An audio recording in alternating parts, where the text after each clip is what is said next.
ತನ್ನ ಭಕ್ತಿ ಶ್ರದ್ಧಾ ವಿಶ್ವಾಸ ಮೇಲೆ ಇರ್ತದೆ. ನಾಚೋದು ಕುಣಿಯೋದ್ರ ಮೇಲೆ ಇರೋಲ್ಲ. ನಾಚೋದು ಕುಣಿಯೋದಂತೂ ನೀವು ಪಿಕ್ಚರ್ ಮತ್ತೆ ಸಿನಿಮಾ ಆಕ್ಟರ್ದಲ್ಲೂ ನೋಡ್ತೀರಿ. ಆದ್ರೆ ಇಲ್ಲೇನು ಭಕ್ತಿ ಮಾಡ್ತೀರಿ, ಇದು ಭಗವಂತನ ಭಕ್ತಿ ಜೊತೆಯಲ್ಲಿ ನೃತ್ಯದ ಜೊತೆಯಲ್ಲಿ ಮತ್ತು ನಿಮ್ಮ ಭಕ್ತಿ ಇರ್ತದೆ. ಅದಕ್ಕಾಗಿ ಅತಿಶಯ ಸಮೀಚೀನವಾಗಿರೋದ್ರಿಂದ ಅತಿಶಯವಾಗಿ ಪುಣ್ಯ ಕಟ್ಕೊಳ್ಳುತ್ತೆ ಜೀವ. ಹೇಳಿದ್ದಾರೆ ಶಾಸ್ತ್ರದಲ್ಲಿ, ಜಿನಭಕ್ತಿಯನ್ನ ಪೂಜೆಯನ್ನ ನೃತ್ಯ ಗಾನ ಸಂಗೀತಮಯವಾಗಿ ಮಾಡಬೇಕು ಅಂತ ಹೇಳಿದ್ದಾರೆ. ಸಂಗೀತಮಯವಾದಂತ ಈ ಪೂಜೆಯಲ್ಲಿ ಮತ್ತೆಷ್ಟು ಭಾವ ಏಕಾಗ್ರ ಆಗ್ತದೆ, ಆ ಕಡೆ ಈ ಕಡೆ ಚಂಚಲವಾಗಿಲ್ಲ, ಭಕ್ತಿಯಲ್ಲಿ ಮಗ್ನ ಆಗ್ತದೆ. ಅದಕ್ಕಾಗಿ ಸಂಗೀತಮಯ ಮಾಡಬೇಕು ಅಂತ ಹೇಳ್ತಾರೆ. ಇದೇ ಚಿಕ್ಕ ವಿಧಾನವನ್ನ ಸಂಗೀತ ಇಲ್ಲ ಅಂತಂದ್ರೆ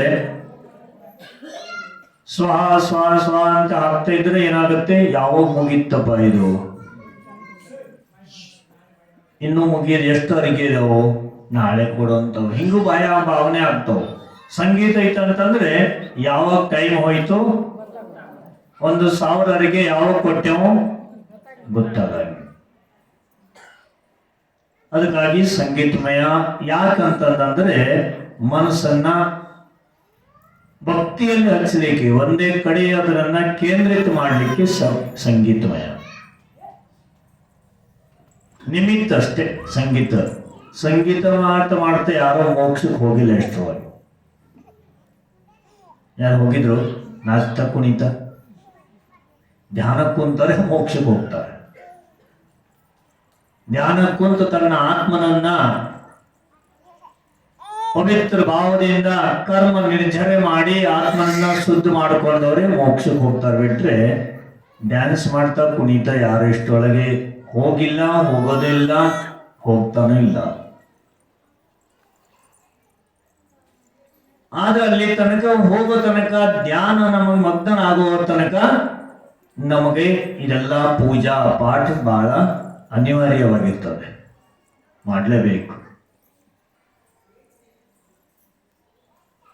ಇಂದ್ರ ತನ್ನ ಜೀವನದಲ್ಲಿ 1,000 ವರ್ಷ ಇದ್ರೂ ಕೂಡ ಅವನ ಜೀವನ ಆಯುಷ್ಯ ಒಂದು ದಿವಸನೂ ಕೂಡ, ಒಂದು ಗಳಿಗೆನೂ ಕೂಡ ಭಕ್ತಿ ಇಲ್ಲದೆ ಕಳೆಯಂಗಿಲ್ಲ.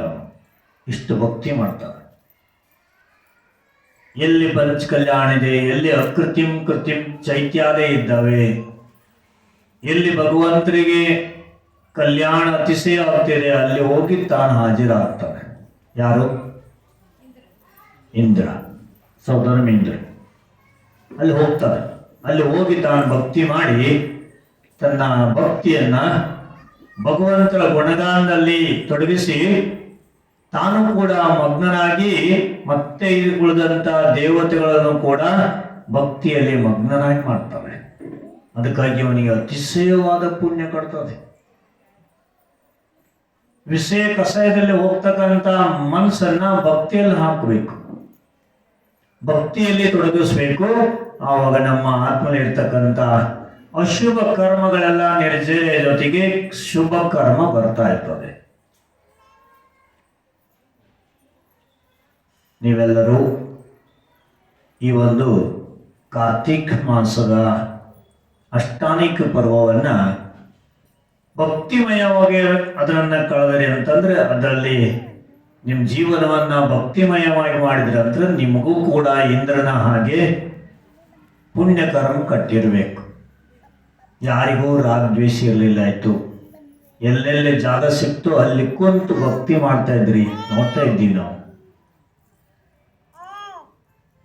ಆದಿನಾಥ್ ಭಗವಂತನ ದರ್ಬಾರದಲ್ಲಿ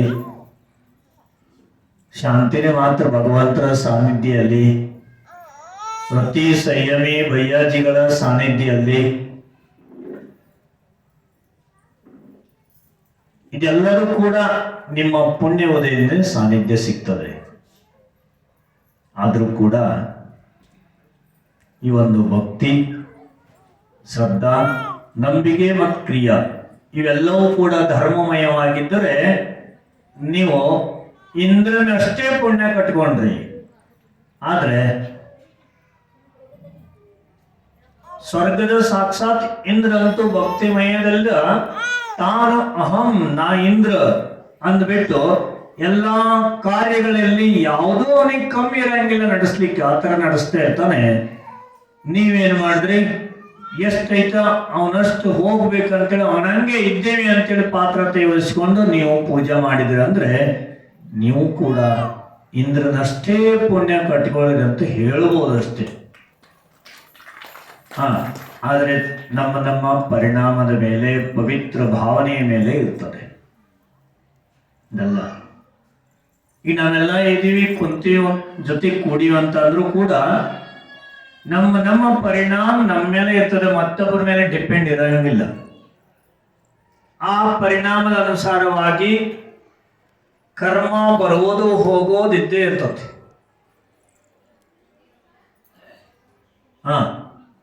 ನಿಮಿತ್ತ ಆಗ್ಬೋದು ಬೇರೆ ಯಾರು, ಕರೆ ನಮ್ಮ ಪರಿಣಾಮ ಆ ವಸ್ತು ನಾವೇ ನಿಮಿತ್ತ ಮಾಡ್ಕೊಂತೀವಿ.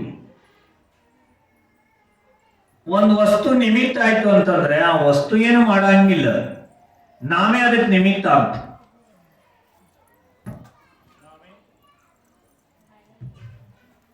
ನಿಮಿತ್ತ ಆಗ್ತೀವಿ, ನಾವೇ ಆ ವಸ್ತುವನ್ನ ನೋಡಿ ರಾಗದ್ವೇಷ ಮಾಡ್ತೀವಿ. ನಮ್ಮ ಪರಿಣಾಮದಲ್ಲೇ ಚೇಂಜ್ ಆಗುತ್ತೆ ಅಂತ ಬಿಟ್ರೆ ಆ ವಸ್ತುವಲ್ಲಿ ಏನೋ ಆಗದಂಗಿಲ್ಲ. ಯಾವುದೇ ವಸ್ತು ಇರಲಿ, ನಿಮ್ದೇ ಒಂದು ಚಸ್ಮಾ ಅಂತ ಇಟ್ಕೊಳ್ರಿ, ಚಸ್ಮಾ ನಂಬರ್ ಚೇಂಜ್ ಆಗಿತ್ತು, ಹಾಕೊಂಡಿದ್ರಿ, ಒಂದು ವಸ್ತುವನ್ನ ನೋಡ್ತಾ ಇದೀವಿ ಅಂದ್ರೆ ಸರಿಯಾಗಿ ಅದು ಕಾಣ್ತಾ ಇಲ್ಲ. ಆ ಕಾಣ್ತಾ ಇರುವಾಗ ಏನಾಗೈತಿ, ನಮ್ಮ ಪರಿಣಾಮಗಳು ಮುಂದೆ ಚಲೋ ವಸ್ತು ನೋಡಿದ್ರು ಕೂಡ ಪರಿಣಾಮಗಳು ಆ ಚಸ್ಮಾನ ನಿಮಿತ್ತ ತಗೊಂಡು ಏನ್ ಮಾಡ್ತಿದ್ವಿ, ವಿಕಲ್ಪ ಆಗ್ತಿದೆ. ಈ ಚಸ್ಮಾ ನಂಬರ್ ಬಂದಿದೆ, ಚೇಂಜ್ ಮಾಡ್ಬೇಕು, ಚೇಂಜ್ ಮಾಡ್ಬೇಕು, ಈ ಪರಿಣಾಮ ಅಲ್ಲಿ ಚೇಂಜ್ ಆಗ್ತಿದೆ. ಒಂದು ಮಾತು ಧರ್ಮದ ನೋಡ್ತಾ ಇದೀವಿ, ಕೇಳ್ತಾ ಇದ್ದೀವಿ, ವಿಷಯ ಚಲೋ ನೋಡ್ತಾ ಇದೀವಿ, ಕರೆ ವಿಚಾರ ಏನ್ ನಡೀತಿದವು, ಪರಿಣಾಮ ಬೇರೆ ಬೇರೆ ನಡೀತಿದ್ದಾವೆ. ಇದೇ ಎಲ್ಲಾ ವಸ್ತು ಇಟ್ಕೊಳ್ರಿ, ಎಲ್ಲಾ ವಸ್ತುಗಳನ್ನು ತಗೊಳ್ರಿ. ಈಗ ನಿಮ್ ಮುಂದೆ ಆಜು ಬಾಜಿಗೆ ಚಲೋ ಚಲೋ ಬಟ್ಟೆ ಹಾಕೊಂಡು, ಡ್ರೆಸ್ ಹಾಕೊಂಡು, ಆಭರಣ ಹಾಕೊಂಡು ಕೂತ್ಕೊಂಡಿರ ಅಂದ್ರೆ, ನೀವು ಅವ್ರ ಹತ್ರ ಕೂತ್ಕೊಂಡಿರಂದ್ರೆ ನಿಮ್ಮ ಮನಸ್ಸು ಪ್ರವಚನ ಕೇಳ್ತಾ ಇದ್ರು ಕೂಡ ಪರಿಣಾಮಗಳು ಎಲ್ಲಿದವು, ಎಷ್ಟು ಚಲೋ ಚಲೋ ಹಾಕೊಂಡ್ಬಂಡೆ, ನಾಯಕ್ ಹಾಕಲಿಲ್ಲ, ಹಿಂಗಾಗ್ತವ. ಕೆಲವು ಸರಿ ಇದ್ರೂ ಕೂಡ ನಮ್ಮಲ್ಲಿ ಆ ವಸ್ತು ಇದ್ರೂ ಕೂಡ ನಾವು ಹಾಕೊಂಡ್ ಬಂದಿಲ್ಲ ಅಂತಂದ್ರೆ ಅವ್ರು ಹಾಕೊಂಡ್ ಬಂದಿಲ್ಲ, ನಾವು ಇದ್ದು ಹಾಕೊಂಡ್ ಬಂದಿಲ್ಲ, ಅವರೆಲ್ಲ ಚಲೋ ಮಾಡ್ಯಾರಲ್ಲ. ಈ ತರ ಒಳ್ಳೆ ಒಳ್ಳೆ ಪ್ರವಚನ ಕೇಳ್ತಾ ಇದ್ರು, ಪೂಜಾ ಮಾಡ್ತಾ ಇದ್ರು ಕೂಡ ಆ ಕಡೆ ಮನಸ್ಸು ಅದು ಹೋಗ್ತಾ ಇರ್ತದೆ, ಪರಿಣಾಮ ಚೇಂಜ್ ಆಗುತ್ತಾ ಇರುತ್ತೆ.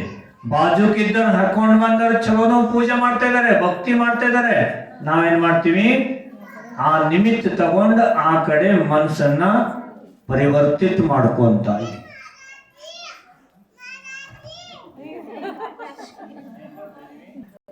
ಮಹಾರಾಜ್ ಅಂದ್ರೆ ಪ್ರಿಯ, ಅವರಿಗೆ ಯಾವ ಬೇಕಾದ್ರು ಮಾತಾಡ್ಸಿ, ಯಾವ ಬೇಕಾದ್ರು ಹೋಗ್ರಿ ಅಂತ.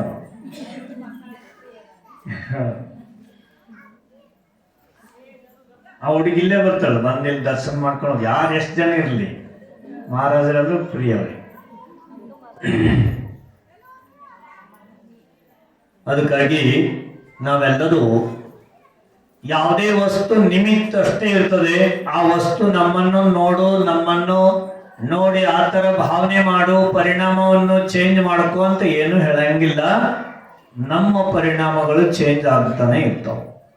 ಆ ಚೇಂಜ್ ಆಗುವಂತ ಪರಿಣಾಮವನ್ನ ಭಗವಂತರ ಗುಣಗಾನದಲ್ಲಿ ಹಚ್ಚುವುದೇ ಭಕ್ತಿ. ಇದೇ ಭಕ್ತಿ. ನೀವ್ ಯಾವಾಗ ಬೇಕಾದ್ರೂ ಬಸ್ತಿಗೆ ಬರ್ಲಿ, ಯಾವ ಬೇಕಾದ್ರೂ ಪೂಜಾ ಮಾಡ್ರಿ, ವಿಧಾನ ಮಾಡ್ರಿ, ನಮ್ಮ ಕೇಂದ್ರಿತ ಮಾಡ್ಬೇಕು, ನಮ್ಮ ವಿಚಾರವನ್ನ, ನಮ್ಮ ಪರಿಣಾಮವನ್ನ ಕೇಂದ್ರಿತವಾಗಿ ಮಾಡಬೇಕು. ಆವಾಗಲೇ ನಮಗೆಲ್ಲ ಮಾಡಿದಂತ ಫಲ ಸಫಲವಾಗಿ ಸಿಗಬೇಕು. ಎಲ್ಲ ಅಂತ ಅಂದ್ರೆ ಕೇಂದ್ರಿತ ಮಾಡಬೇಕು ಭಕ್ತಿ. ಯಾರು ಬರಲಿ ಹೋಗ್ಲಿ, ಏನು ಶೃಂಗಾರ ಯಾವುದೇ ವಸ್ತು ಆಭರಣ ಹಾಕೊಂಡ್ರು ಕೂಡ ಶರೀರಕ್ಕೆ ಹಾಕೊಂಡಿರೋರು, ಆತ್ಮಕ್ಕೆ ಏನೂ ಹಾಕೊಂಡಿಲ್ಲ. ಆತ್ಮಕ್ಕೆ ಹಾಕೊಂಡಿರಿ, ಏನಕ್ಕೆ ಹಾಕೊಂಡಿರಿ, ಯಾವ್ದಕ್ಕೆ ಹಾಕೊಂಡಿರಿ? ಶರೀರಕ್ಕೆ. ಈ ಪುದ್ಗಲಮಯವಾದಂತ ಸಪ್ತ ಧಾತು ಕೂಡಿದಂತ ಈ ಶರೀರಕ್ಕೆ ಎಲ್ಲ ಆಭರಣ, ವಸ್ತ್ರ, ಪೌಡ್ರು, ಸ್ನೋ, ಇದೆಲ್ಲವೂ ಕೂಡ ಶೃಂಗಾರ ಯಾವುದಕ್ಕೆ? ಆತ್ಮನಿಗೆ. ಯಾವ್ದಕ್ಕೆ ಮಾಡ್ಕೊಂತ ಇದ್ದೀರಿ? ಶರೀರಕ್ಕೆ ಮಾಡ್ಕೊಂತ ಇದ್ದೀರಿ. ಮಾತಾಡ್ಬೇಡ್ರಿ. ಶರೀರಕ್ಕೆ ಮಾಡ್ಕೊಂತ ಇದೀವಿ ಇದೆಲ್ಲ. ಹಿಂಗ್ ಬಂದ್ಬಿಟ್ಟು ಹಿಂಗ್ ಮನಸ್ಸನ್ನ ಮಾಡ್ಕೊಂಡು ಯಾರು ಎಷ್ಟೇ ಯಾವುದೇ ವಸ್ತ್ರ ಹಾಕೊಂಡ್ ಬರ್ಲಿ, ಯಾವುದೇ ಆಭರಣ ಹಾಕೊಂಡ್ ಬರ್ಲಿ, ಎಷ್ಟೇ ಶೃಂಗಾರ ಮಾಡ್ಕೊಂಡ್ ಬರ್ಲಿ, ನಮ್ಮ ಆತ್ಮನಲ್ಲಿ ನಾವು ಮಗ್ನರಾದು ಅಂತಂದ್ರೆ ಆ ಶೃಂಗಾರ, ಆ ವಸ್ತ್ರ, ಆಭರಣ ಇವೆಲ್ಲವೂ ಕೂಡ ನಮಗ್ ಕಾಣಿಸಂಗಿಲ್ಲ, ಏನು ಕಾಣಿಸಂಗಿಲ್ಲ. ಮುನಿಗಳ ಮುಂದೆ ರತ್ನ, ಬಂಗಾರ ಅಥವಾ ಹಣವೇ ಚೆಲ್ಲಿದ್ರೂ ಕೂಡ ಅವರಿಗೆ ಅದೆಲ್ಲ ಬುದ್ಧಿಗಳ ರೂಪದಾಗ ಕಾಣ್ತವೆ. ಅವ್ರಿಗೇನು ಪ್ರಯೋಜನ ಇಲ್ಲ. ಶರೀರದ ವಸ್ತು ಅದು, ಬುದ್ಧಿಗಳದ ಸೇನಾ, ಅದು ಆತ್ಮದ ಸೇನಾ ಅಲ್ಲ, ಬುದ್ಧಿಗಳದ ಸೇನಾ ಅದು. सोना चांदी पुद्गल की सेना है. ಸೋನಾ ಚಾಂದಿ ಅಂದ್ರೆ ಬಂಗಾರ, ಬೆಳ್ಳಿ, ಇದೆಲ್ಲದು ಪುದ್ಗಲದ ಸೇನಾ ಇದೆ. ಇದು ಅದ್ರ ಪರಿವಾರ ಇದೆ. ಅದು ಪುದ್ಗಲ ಐತೆ, ಇದು ಪುದ್ಗಲ ಐತೆ. ಇದಕ್ಕೆ ಅದನ್ನ ಹಾಕೊಂಡು ನಾವೇನ್ ಮಾಡ್ತೀವಿ? ನಾ ಚಂದ ಇದ್ದೀನಿ, ನಾ ಶೃಂಗಾರ ಮಾಡ್ಕೊ ಬಂದೀನಿ, ನಾ ಅವ್ರಿಗಿಂತ ಚಲೋ ಕಾಣ್ತಾ ಇದ್ದೀನಿ, ಹಿಂಗೆಲ್ಲ ಈ ಶರೀರ ನಿಮಿತ್ತ ಮಾಡ್ಕೊಂಡು ನಾವೇನ್ ಮಾಡ್ತೀವಿ? ನಮ್ಮ ಭಕ್ತಿ ಮಾಡೋದು ಬಿಟ್ಟು ನಾವು ಶೃಂಗಾರದಲ್ಲಿ ಮಗ್ನ ಆಗ್ಬಿಟ್ಟಿವಿ. ಈ ಶರೀರದಲ್ಲಿ ಏನೇನೈತಿ ಗೊತ್ತೈತಿ? ಅದೆಲ್ಲ ಗೊತ್ತೈತಿ ಮಾಡಿದ್ರಿ, ಎಲ್ಲ ಗೊತ್ತೈತಿ. ಎಲ್ಲ ದಿನ ಅದು ಹಾಕ್ತಾ ಇರ್ತೀವಿ, ಹೊಣ್ತಾ ಇರ್ತಾವ, ಎಲ್ಲ ಗೊತ್ತಿದೆ. 9 ದ್ವಾರದಿಂದ ಶರೀರದಲ್ಲಿ ಮಲ ಮೂತ್ರ ವಿಸರ್ಜನೆ ಆಗ್ತಾನೆ ಇರ್ತದೆ. ಕೆಲವಾರು ಶರೀರ ಇಷ್ಟು ಬಾಧಿತ ಇರ್ತದೆ, ಮಡಿ ಎಲ್ಲ ಹಾಕೊಂಡು ಬಂದರೂ ಕೂಡ ಶುದ್ಧತೆ ಉಳಿಯಂಗಿಲ್ಲ. ಅದು ಮಾಯಚಾರ ಮಾಡಿ ನಾವು ಇಲ್ಲೇ ಕುತ್ಕೊಂಡು ಪೂಜಾ ಅಭಿಷೇಕ ಅವ್ರ ಜೊತೆಗೆ ಮಾಡ್ತೀವಿ. ಎಷ್ಟು ಕರ್ಮ ಕಟ್ಟಿಕೊಂತೀವಿ ಗೊತ್ತಾನ? ಈ ಶರೀರದ 9 ದ್ವಾರದಿಂದ ಮಲಮೂತ್ರ ಜರ್ ಜರ್ ಜರ್ ಹೊಣ್ತಾ ಇರ್ತದೆ. ಹೆಂಗೆ ಜಲ ಹೊಣ್ತಾ ಇರ್ತದಲ್ಲ, ಗುಡ್ಡದಿಂದ ಕಾಡಿಂದ ನೋಡಿರಿ ಜಲ ಹೊಂಟದ. ನೀರು ಕಂದ್ರಳ್ಳಿ ಹೋಗಿಲ್ಲ, ನೋಡಿಲ್ಲ, ಜಲದ ನೀರು ಕುಡ್ಕೋಬಂದಿಲ್ಲ. ಆ ತರ ಈ ಶರೀರದಲ್ಲಿ 9 ಜಲದ ಇದೇನೈತಿ ಆಶ್ರವ ಇದೆ, ಹೋಗ್ತಾ ಇರ್ತದೆ, ನೀರು ಬರ್ತಾ ಇರ್ತದೆ. ಮಲ ಮೂತ್ರದಿಂದ ಹಿಡಿದು ಕಫ, ಕಣ್ಣು, ಮೂಗು, ಕಿವಿ, ಬಾಯಿ. ಕೆಲವು ಸರಿ ನೋಡಿ ಉಪವಾಸ ಮಾಡ್ದಂದ್ರೆ ಬಾಯಿ ಎಲ್ಲದ್ರಿಂದ ದುರ್ಗಂಧ ಬರ್ತಲ್ಲ. ಎಲ್ಲಿ ನಮ್ದೇ ಇದು. ನಾವು ಒಳಗಿಂದ ಚಿಂತನೆ ಮಾಡ್ಕೊಂಡ್ರೆ ಈ ಶರೀರದಿಂದ ನಾವು ನಿರ್ಲಿಪ್ತರಾಗ್ಬೋದು. ಇಲ್ಲ ಅಂತಂದ್ರೆ ಶರೀರವನ್ನೇ ಶೃಂಗಾರ ಮಾಡ್ಕೊಂತ ಕುತ್ಕೊಂತೀವಿ. ಶರೀರವನ್ನೇ ಸಜಾವಟ್ಟು ಮಾಡಿ ಇದು ಕೂಡ್ಸೋದು, ತೊಡಸೋದು, ಹಾಕೋದು, ತಿಕ್ಕೋದು, ಸ್ನಾನ ಮಾಡಿಸೋದು, ಮುಲಗಿಸೋದು, ಮತ್ತೆ ಏನೋ ಸ್ವಲ್ಪ ಜ್ವರ ಗಿರ ಬಂದು ಅಂತಂದ್ರೆ ಡಾಕ್ಟರ್ ನಾಗರಾಜ್ ಹತ್ರ ಹೋಗೋದು, ಇಂಜೆಕ್ಷನ್ ಕೊಡಿಸಿ. ಡಾಕ್ಟರ್ ಹತ್ರ ಹೋಗಿ ಏನೋ ಜ್ವರ ಬಂದಂಗೆ ಸ್ವಲ್ಪ ಇಂಜೆಕ್ಷನ್ ಕೊಡ್ರಿ ನೋಡ್ರಿ ಅಂತ ಹೇಳಿ, ಇಲ್ಲೇ ಒಂದು ಇಂಜೆಕ್ಷನ್ ತಗೋಬೇಕು ಅಂತಾರೆ, ಕೊಡ್ತಾರೆ. ಜ್ವರ ಹೋದ್ ನೋಡು, ಶರೀರ ಆರಾಮಾಯ್ತು, ಹೋಗಿ ಮುಲ್ಕೊಬಿಡೋದು. ಸ್ವಲ್ಪ ಮುಲುಗ್ಸಿ ಶರೀರವನ್ನು ಅಂತ ರೆಸ್ಟ್ ಮಾಡ್ರಿ ಅಂತ. ನಿಮಗೆ ಸ್ವಲ್ಪ ರೆಸ್ಟ್ ಬೇಕಾಗಿದೆ, ಹೋಗಿ ರೆಸ್ಟ್ ಮಾಡ್ರಿ, ಯಾರ ಹತ್ರ ಮಾತಾಡಬೇಡಿ, ಈಗ ಇಂಜೆಕ್ಷನ್ ಮಾಡೀನಿ ಸರಿ ಆಗತ್ತೆ ಅಂತ ಹೇಳ್ತಾರೆ. ಈ ಶರೀರದ ಸಂರಕ್ಷಣೆಯಲ್ಲಿ ನಮ್ಮ ಜೀವನ ಅರ್ಧ ಕಾಲ ಹೋಗಿರ್ತದೆ, ಗೊತ್ತಾಗಲ್ಲ ನಮ್ಗೆ. ಆತ್ಮಂದು ಏನೂ ಗುಣ ನಮಗೆ ಗೊತ್ತಾಗಂಗಿಲ್ಲ. ಆತ್ಮನ ಒಂದು ಶೃಂಗಾರ ಯಾವ್ದ್ರಿಂದ ಆಗತ್ತೆ ಆ ಜ್ಞಾನ ಇರಂಗಿಲ್ಲ. ಶರೀರ ಶೃಂಗಾರದಲ್ಲೇ ಇದೆಲ್ಲ ದುಡಿಯೋದು, ಹಣ ಓಡಿಸೋದು, ಹಣ ಗಳಿಸಿ ಸಂಗ್ರಹ ಮಾಡಿರೋದು ಯಾವ್ದಕ್ಕಾಗಿ? ಈ ಶರೀರಕ್ಕಾಗಿ. ಆತ್ಮನಿಗೆ ಏನ್ ಬೇಕಾಗಿರಲ್ಲ ಇದು. ಎಲ್ಲವನ್ನೂ ಶರೀರಕ್ಕಾಗಿ ನೋಡ್ರಿ. ಮುಂದೊಂದು ವಿಚಾರ ಮಾಡ್ತಾರೆ ಇವರು. ನಮ್ಮ ಜನ್ಮ 60 ವರ್ಷ ಇದ್ರೆ ಮುಂದೆ ಏನೇನು ಬೇಕಾಗ್ಯದ ಈಗಲೇ ಸಂಗ್ರಹ ಮಾಡಿಟ್ಕೊಂತೀರಿ ಇಲ್ಲೋ? ಎಷ್ಟೆಷ್ಟು ಹಣ ಬೇಕು ಬ್ಯಾಂಕ್ಗ, ಎಷ್ಟು ಬಂಗಾರ ಬೆಳ್ಳಿ ಬೇಕು, ಎಷ್ಟು ವಸ್ತ್ರ ಬೇಕು, ಅದಕ್ಕಿಂತ ಜಾಸ್ತಿ ಸಂಗ್ರಹ ಮಾಡಿಟ್ಕೊಂತೀರಿ ನೀವು. ಆ ಶರೀರ ಮಧ್ಯ ಹೋಯ್ತಂದ್ರೆ ಅದೇ ಉಳಿದೋಗಿತ್ತು. ನಮ್ಗೆ ಆಯುಷ್ಯಗಿಂತ ಜಾಸ್ತಿ ಸಂಗ್ರಹ ಮಾಡಿಟ್ಕೊಂತೀರಿ. ನಿಮ್ಮ ಹತ್ರ ಇಟ್ಕೊಳ್ರಿ. ಒಬ್ಬೊಬ್ರು ಎಷ್ಟೆಷ್ಟು ಸೀರೆ ಇರ್ಬೋದು. ಸೀರೆ ಲೆಕ್ಕ ಐತಿ? ಏನ್ ಲೆಕ್ಕ ಇಲ್ಲ. ಅದೇ ಓದವ ತಗೊಂಡ್ ಬಂದಿರ್ತೀವಿ. ಯಾವ್ದಕ್ಕಾಗಿ ತಗೊಂಡ್ ಬಂದಿದ್ದೀರಿ? ಒಂದು ಶರೀರಕ್ಕಾಗಿ. ಇದು ಒಂದು ಶರೀರವನ್ನ ಶೃಂಗಾರ ಮಾಡ್ಲಿಕ್ಕಾಗಿ ಏನೇನು ಚಂದ ವಸ್ತು ಶರೀರಕ್ಕೆ ಒಪ್ಪುವಂತದೈತಿ ಅದನ್ನೆಲ್ಲ ತನ್ನ ಪೆಟ್ಟಿಗೆಲ್ಲಿ ಹಾಕಿ ಇಟ್ಕೊಂತೀವಿ.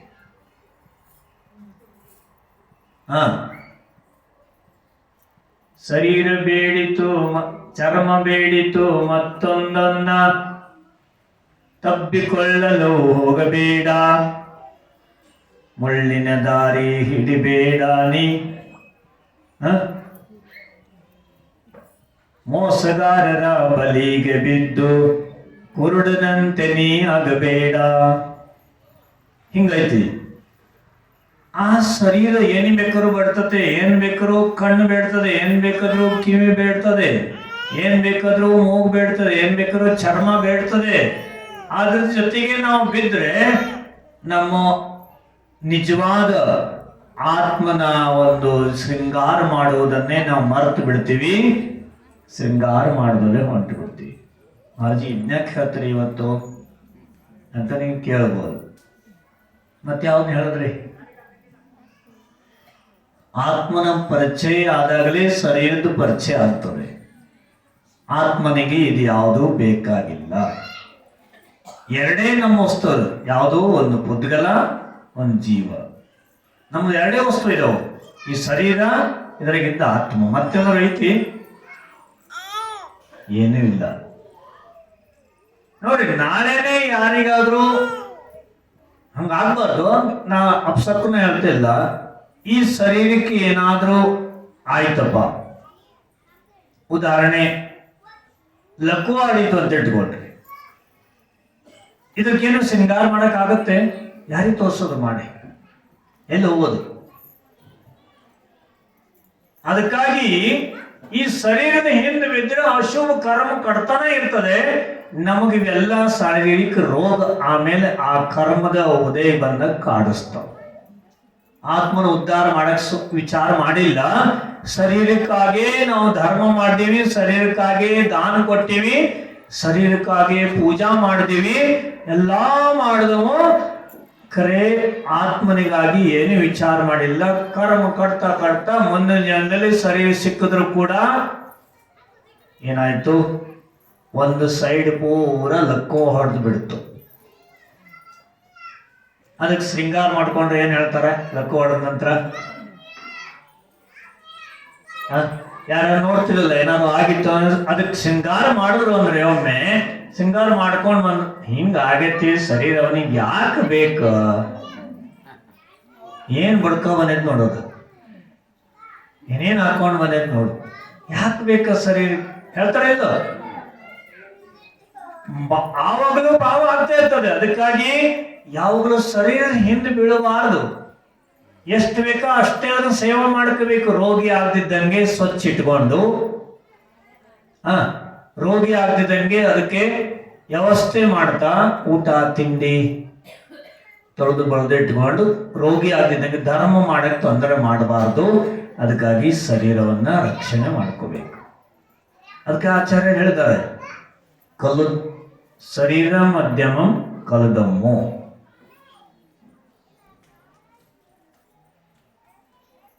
ಶರೀರ ನಾವು ಚೆನ್ನಾಗಿ ಇಟ್ಕೊಂಡ್ರೆ ಎಲ್ಲ ಧರ್ಮ ಆಗ್ತವೆ. ಇದು ಸರಿ ಐತಿ, ಕರೆ ಶರೀರದ ಹಿಂದೆ ಬೀಳಬಾರ್ದು. ಈ ಶರೀರ ಅಂತಕ್ಕಂಥದ್ದು ಪುದ್ಗಲಮಯವಾದದ್ದು. ಅದಕ್ಕಾಗಿ ನಾವು ಶೃಂಗಾರ ಮಾಡೋದು ಯಾವ್ದನ್ನ ಮಾಡಬೇಕು? ಆತ್ಮನನ್ನ ಶೃಂಗಾರ ಮಾಡಬೇಕು. ಆತ್ಮ ನಮ್ಮ ನಿಜವಾದ ಭಗವಂತ ಇದ್ದಾನೆ. ಆ ಭಗವಾನ್ ಆತ್ಮನನ್ನೇ ನಾವು ಶೃಂಗಾರ ಮಾಡಕ್ ಹೋಗ್ಬೇಕು. ಕರೆ ಅದು ಕಾಣಂಗಿಲ್ಲ, ನಿರಾಕಾರ ಇದೆ ಆತ್ಮ, ಶರೀರದೊಳಗೆ ಇದ್ದಾನೆ, ಕರೆ ಕಾಣಂಗಿಲ್ಲ. ಹೆಂಗ್ ಶೃಂಗಾರ ಮಾಡೋದು? ಅದಕ್ಕಾಗಿ ಶರೀರನೇ ಶೃಂಗಾರ ಮಾಡಿಬಿಡೋದು ಇಲ್ಲ. ಶರೀರ ಎಷ್ಟು ಬೇಕೋ ಅಷ್ಟೇ ಮಾಡ್ಕೊಳ್ಳೋದು. ಹೇಳಿದ್ದಾರೆ ಶರೀರಕ್ಕೆ ಬಂಗಾರ ಹಾಕ್ಬೇಕು, ಬೆಳ್ಳಿ ಹಾಕ್ಬೇಕು. ಯಾಕೆ? ಅದ್ ನಿರೋಗಿ ಆಗಿರ್ಲಿ ಅಂತ. ಈ ಭಾವನೆಯಿಂದ ಹಾಕ್ಬೇಕು, ಮತ್ತೊಬ್ಬರಿಗೆ ತೋರ್ಸಕ್ಕಂತಲ್ಲ. ಬಂಗಾರ ಯಾಕೆ ಹಾಕ್ಬೇಕು? ಶರೀರ ನಿರೋಗಿ ಆಗಿರ್ಲಿ. ಬಂಗಾರ ಹಾಕ ನಿರೋಗಿ ಇರುತ್ತೆ ಮಾರಾದ್ರೆ. ಏನಾದ್ರೂ ಜ್ವರ ಬಂದು ಶರೀರದಲ್ಲಿ ಅಸ್ವಸ್ಥ ಆಯ್ತು ಅಂತಂದ್ರೆ ಬಂಗಾರ ಹಾಕಿ ನೀರು ಕುದಿಸಿ ಕುಡಿಯಕ್ ಕೊಡ್ತಾರೆ. ಬಂಗಾರದ ನೀರು ಒಳಗೆ ಹೋದ್ರೆ ಏನಾಗತ್ತೆ? ರೋಗಾಣು ಹೊರಗೆ ಹೋಗ್ತಾವ. ಬಂಗಾರ ಮೇಲಿಂದ ಹಾಕೋಬೇಕು. ಹಾಕೋದು ಏನಾಗುತ್ತೆ? ಶರೀರದಲ್ಲಿ ನಿರೋಗ ಶಕ್ತಿ ಪ್ರಮಾಣ ಜಾಸ್ತಿ ಆಗುತ್ತೆ, ರೋಗ ಪರಮಾಣು ಹೊಂಟ ಹೋಗ್ತಾವ. ಅದಕ್ಕಾಗಿ ಹಾಕಬೇಕು, ಬಿಟ್ಟು ಶರೀರ ಶೃಂಗಾರ ಮಾಡೋಕಲ್ಲ. ಅದಕ್ಕಾಗಿ ಒಂದು ನೀವು ಸಿದ್ಧ ಪರಮಾತ್ಮನ ಗುಣವನ್ನು ಗುಣಗಾನ ಮಾಡಿರಿ ಅಂತಂದ್ರೆ ಆ ಗುಣಗಾನ ಯಾವುದಕ್ಕಾಗಿ ಮಾಡಿರಿ ಅಂದ್ರೆ ಅವರು ತನ್ನ ಶರೀರವನ್ನ ತ್ಯಾಗ ಮಾಡಿ ಆತ್ಮ ಶೃಂಗಾರ ಮಾಡಿದ್ದಾರೆ. ಆತ್ಮ ಶೃಂಗಾರದಲ್ಲಿ ಅವರು ಮಗ್ನರಾಗಿದ್ರು.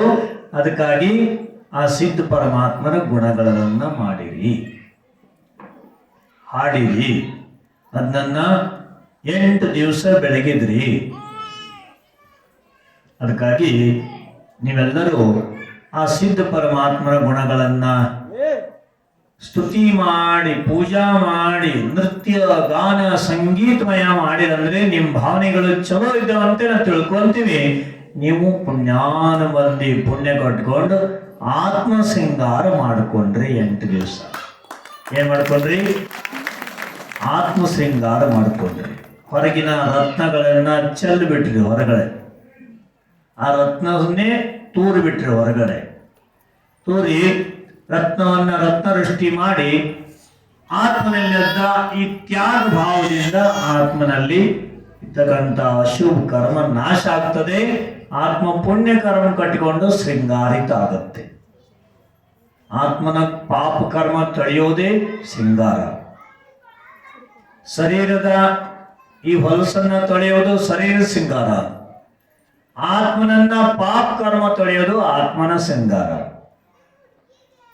ನೀವು ಭಕ್ತಿಮಯದಿಂದ ಆತ್ಮನನ್ನ ಶೃಂಗಾರ ಮಾಡಿದ್ರಿ ಅಂತ ದಿವಸ ಈ ಶೃಂಗಾರವನ್ನ ಜೀವನೆಲ್ಲ ಮಾಡ್ಕೊಂತಾನೆ ಇರ್ಬೇಕು. ಎಷ್ಟು ಶಕ್ತಿ ಇರುತ್ತಲ್ಲ ಅಷ್ಟು ಭಗವಂತರ ಭಕ್ತಿ ಮಾಡ್ಬೇಕಂತೆ. ಹೆಂಗ್ ಭಕ್ತಿ ಮಾಡಬೇಕು? ಭಕ್ತಿ ಮಾಡುವಾಗ ಕಣ್ಣಲ್ಲಿ ನೀರು ಬರ್ಬೇಕಂತೆ. ಸುಮ್ಮನೆ ಅಳೋದಿಲ್ಲ. ಭಕ್ತಿಯಲ್ಲಿ ಮಗ್ನರಾದ್ರೆ ಕಣ್ಣ ತಾನಾಗೆ ನೀರು ಬರ್ತದೆ. ನಾವೆಲ್ಲರೂ ಶಾಸ್ತ್ರ ಓದ್ತಿರ್ತೀವಿ, ಒಬ್ಬೊಬ್ಬರೇ ಇದ್ದಾಗ ನಮ್ಮ ಕಣ್ಣಲ್ಲಿ ನೀರು ಬಂದ್ಬಿಡ್ತಾವ.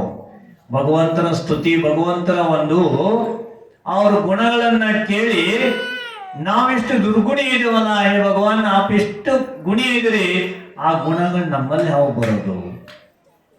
ಈ ಪಾಪಾತ್ಮ ಪರಮಾತ್ಮ ಯಾವಾಗ ಆಗವ? ಈ ಲೋಭಾತ್ಮ ನಿರ್ಲೋಭಿ ಯಾವಾಗ ಆಗವ? ಈ ದುರಾತ್ಮ ಪರಮಾತ್ಮ ಯಾವಾಗ ಆಗವ? ಹಿಂಗ್ ವಿಚಾರ ಮಾಡಿ ಕಣ್ಣಲ್ಲಿ ನೀರು ಬರ್ತಾವ. ನೀವು ಸಹಿತ ಭಕ್ತಿ ಮಾಡುವಾಗ ಏನ್ ಮಾಡ್ಬೇಕು?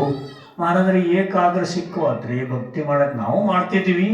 ಮಂದಿರಕ್ಕೆ ಬಂದ್ರೆ ಯಾರು ಕುತ್ಕೊಂಡಿರ್ತಾರೆ, ಅವರೇ ಕಾಣ್ತಾರೆ, ನಮ್ಗೆ ಭಗವಂತರು ಕಾಣುವಾರ. ನೋಡ್ರಿ, ಮಂದಿರ ಬಾಗಿಲು ಒಳಗೆ ಬರಬೇಕಿಂತ ಮುಂಚೆ ಪರರನ್ನ ನೋಡುವುದು ತ್ಯಾಗ ಮಾಡ್ಬೇಕು, ಅಂದ್ರೇನೆ ಭಕ್ತಿ ಸರಿಯಾಗತ್ತೆ. ಇಲ್ಲಿ ಯಾಕೆ ಬಂದಿರಿ? ಭಗವಂತರ ಭೇಟಿ ಯಾಕೆ ಬಂದಿರೋ? ಬೇರೆ ಒಳಗೆ ಯಾಕೆ ಬಂದ್ರಿ? ಇಲ್ಲಿ ಹೊರಗೆ ಭೇಟಿ ಆಗಿದ್ರೆ ಸಾಕಿತ್ತಲ್ಲ, ಒಳಗೆ ಯಾಕೆ ಬಂದ್ರಿ? ಒಳಗೆ ಬರೋದು ಪರಮಾತ್ಮರನ್ನ ಭೇಟಿ ಆಗಲಿಕ್ಕೆ, ನಮ್ಮ ಆತ್ಮನನ್ನ ಪರಮಾತ್ಮನಾಗಿ ಮಾಡ್ಲಿಕ್ಕೆ. ಪರರ ಆತ್ಮನನ್ನ ನೋಡ್ಲಿಕ್ಕೆ ಬಂದಿಲ್ಲ. ಇಲ್ಲಿ ಯಾಕೆ ಬಂದಿವಿ? ಭಗವಂತರನ್ನ ಭೇಟಿ ಯಾಕೆ ಬಂದಿವಿ ಅಂದ್ರೆ ನಮ್ದು ಭಗವಂತರದಷ್ಟೇ ಸಂಬಂಧ ಇರ್ಬೇಕಿಲ್ಲಿ.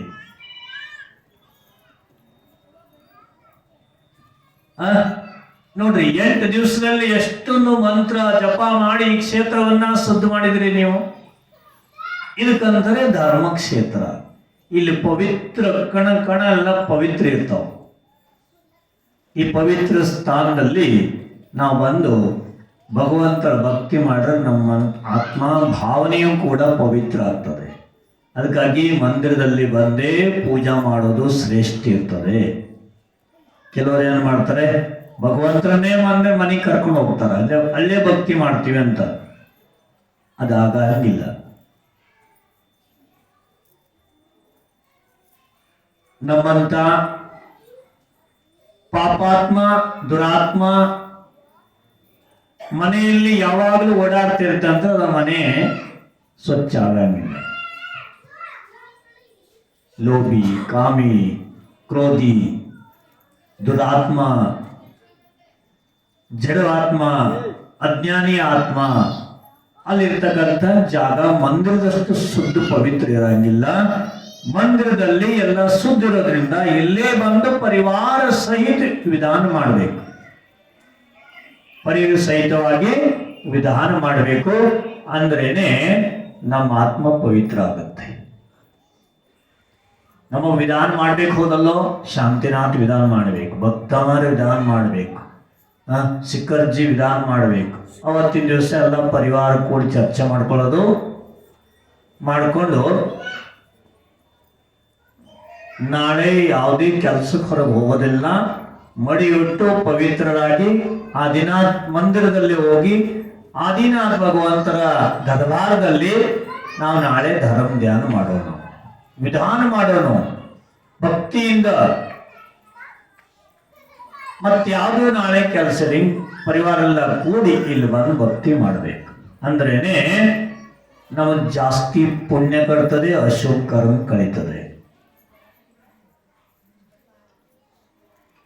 ಮತ್ತೇನು ವಿಷಯ ಐತಂತೆ, ಬಹಳ ದೊಡ್ಡ ವಿಷಯ ಐತಿ. ಮತ್ತೊಂದು ಏನಂತಂದ್ರೆ, ನಾವೆಲ್ಲರೂ ಏನ್ ಮಾಡ್ತೀವಿ ಈ ಮಂದಿರಕ್ಕೆ ಬಂದು ಅಂತಂದ್ರೆ, ಮಂದಿರಕ್ಕೆ ಬಂದರು ಬಹಳ ಕಮ್ಮಿ ಟೈಮನ್ನ ಮಂದಿರದಾಗ ಕಳಿತೀವಿ, ಬಾಕಿ ಟೈಮನ್ನ ಜಾಸ್ತಿ ಟೈಮನ್ನ ಪರರ ಜೊತೆಗೆ ಮಾತಾಡಿಯೋದು, ಹರಟೆ ಹೊಡೆಯೋದು, ನೆಗಾಡೋದು, ಮಾತಾಡೋದ್ರಲ್ಲೇ ಕಳಿತೀವಿ. ಯಾರೋ ಪರಿಚಿತರು ಭೇಟಿ ಆಗುವಂತವ್ರು ಬಂದ್ರು ಕಂಡ್ರು ಅಂತಂದ್ರೆ ಭಗವಂತರ ದರ್ಶನ ಜಲ್ದಿ ಆಗ್ತದೆ, ಹೊರಗೆ ಬಂದೇ ಬಿಡ್ತೀವಿ. ಯಾಕೆ? ಅವ್ರು ಹೋಗ್ಬಿಡ್ತಾರಲ್ಲ. ಭಗವಂತರು ಯಾವಾಗಲೂ ಇಲ್ಲೇ ಇರ್ತಾರೆ, ಅವ್ರು ಹೋಗ್ಬಿಟ್ರೆ ಕಷ್ಟ, ಮಟ್ಟಲ್ಲಿ ಸಿಗೋದು ಅಂತೇಳಿ ಭಗವಂತರ ಅಲ್ಲಿ ದರ್ಶನ ಮಾಡೋದು ಸಹಿತ ಅವರೇ ಕಾಣ್ತಾ ಇರ್ತಾರೆ ಕಣ್ಣಿಗೆ. ಯಾರನ್ನ ದರ್ಶನ ಮಾಡಿದ್ರೆ ನೀವು? ಯಾರ ಜೊತೆಗೆ ಮಾತಾಡೋದಿತ್ತು, ಯಾರ ಜೊತೆಗೆ ನಿಮ್ ಸಂಬಂಧ ಇತ್ತು, ಅವ್ರದ್ದು ಮಾತ್ರ ನೀವು ದರ್ಶನ ಮಾಡಿದ್ರಿ, ಭಗವಂತ ದರ್ಶನ ಆಗಿಲ್ಲ. ಹಿಂಗಿರ್ತದಲ್ಲ. ಅದಕ್ಕಾಗಿ ಏನು ಮಾಡ್ಬೇಕು? ಮಂದಿರ ಗೇಟ್ ಒಳಗೆ ಬರ್ಬೇಕಿದ್ರೆ ಸಂಕಲ್ಪ ಮಾಡ್ಕೋಬೇಕು. ಯಾರು ಎಷ್ಟೇ ಚಲೋ ಮನಸ್ಸಲ್ಲಿ ಕಾಣಿ, ಭಗವಂತರಿಗಿಂತ ಅಂತೂ ಚಲೋ ಇರೋಲ್ಲ ಅವರು. ಎಷ್ಟೇ ಚಲೋ ಇರಲಿ ಅವರು, ನಮ್ಮ ಮಾಮನೇ ಇರಲಿ, ನಮ್ಮ ಅಮ್ಮನೇ ಇರಲಿ, ಅಪ್ಪನೇ ಇರಲಿ, ಚಲೋ ಇದ್ದಾರೆ ಕರೆ ಭಗವಂತಕ್ಕಿಂತ ಚಲೋ ಇದ್ದಾರು. ವಿಚಾರ ಮಾಡ್ರಿ. ಅವರೇ ಇದ್ರು ಕೂಡ ನಾವು ಭಗವಂತರ ಭೇಟಿಯಾಗಿ ಬಂದೀವಿ ಅಂದ್ರೆ ಈ ಟೈಮಲ್ಲಿ ನಾವು ಭಗವಂತರಷ್ಟೇ ಚಿಂತನೆ ಮಾಡೋದು, ಅವರಷ್ಟೇ ಗುಣಗಾನ ಮಾಡೋದು. ಸಂಸಾರಿ ಜೀವಿಗಳೆಲ್ಲ ಭಗವಂತರಷ್ಟು ಪವಿತ್ರ ಯಾರು ಇರಂಗಿಲ್ಲ. ಭಗವಂತರು ಯಾರನ್ನು ರಾಗದ್ವೇಷದಲ್ಲಿ ನೋಡಂಗಿಲ್ಲ, ಅವರು ವೀತರಾಗಿ ಇರ್ತಾರೆ.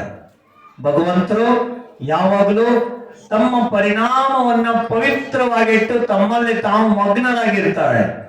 ಅವರನ್ನ ನಾವು ನೋಡ್ಲಿಕ್ಕೆ ಬಂದೀವಿ ಅಂತಂದ್ರೆ ಅವರನ್ನೇ ನೋಡಬೇಕು, ಅವರ ಗುಣಗಾನವನ್ನೇ ಮಾಡಬೇಕು. ಪರರ ಗುಣಗಾನ ಬಹಳ ಜನ್ಮದಿಂದನೂ ಮಾಡ್ತಾ ಇದ್ದೀವಿ, ಏನೂ ಸಿಕ್ಕಿಲ್ಲ ಇದರಿಂದ. ಪರಮಾತ್ಮನ ಗುಣಗಾನವನ್ನು ಮಾಡಿದ್ರೆ ನಮಗೆ ಕೂಡ ಆ ಪರಮಾತ್ಮನ ಗುಣ ಬಂದೇ ಬರ್ತಾವ.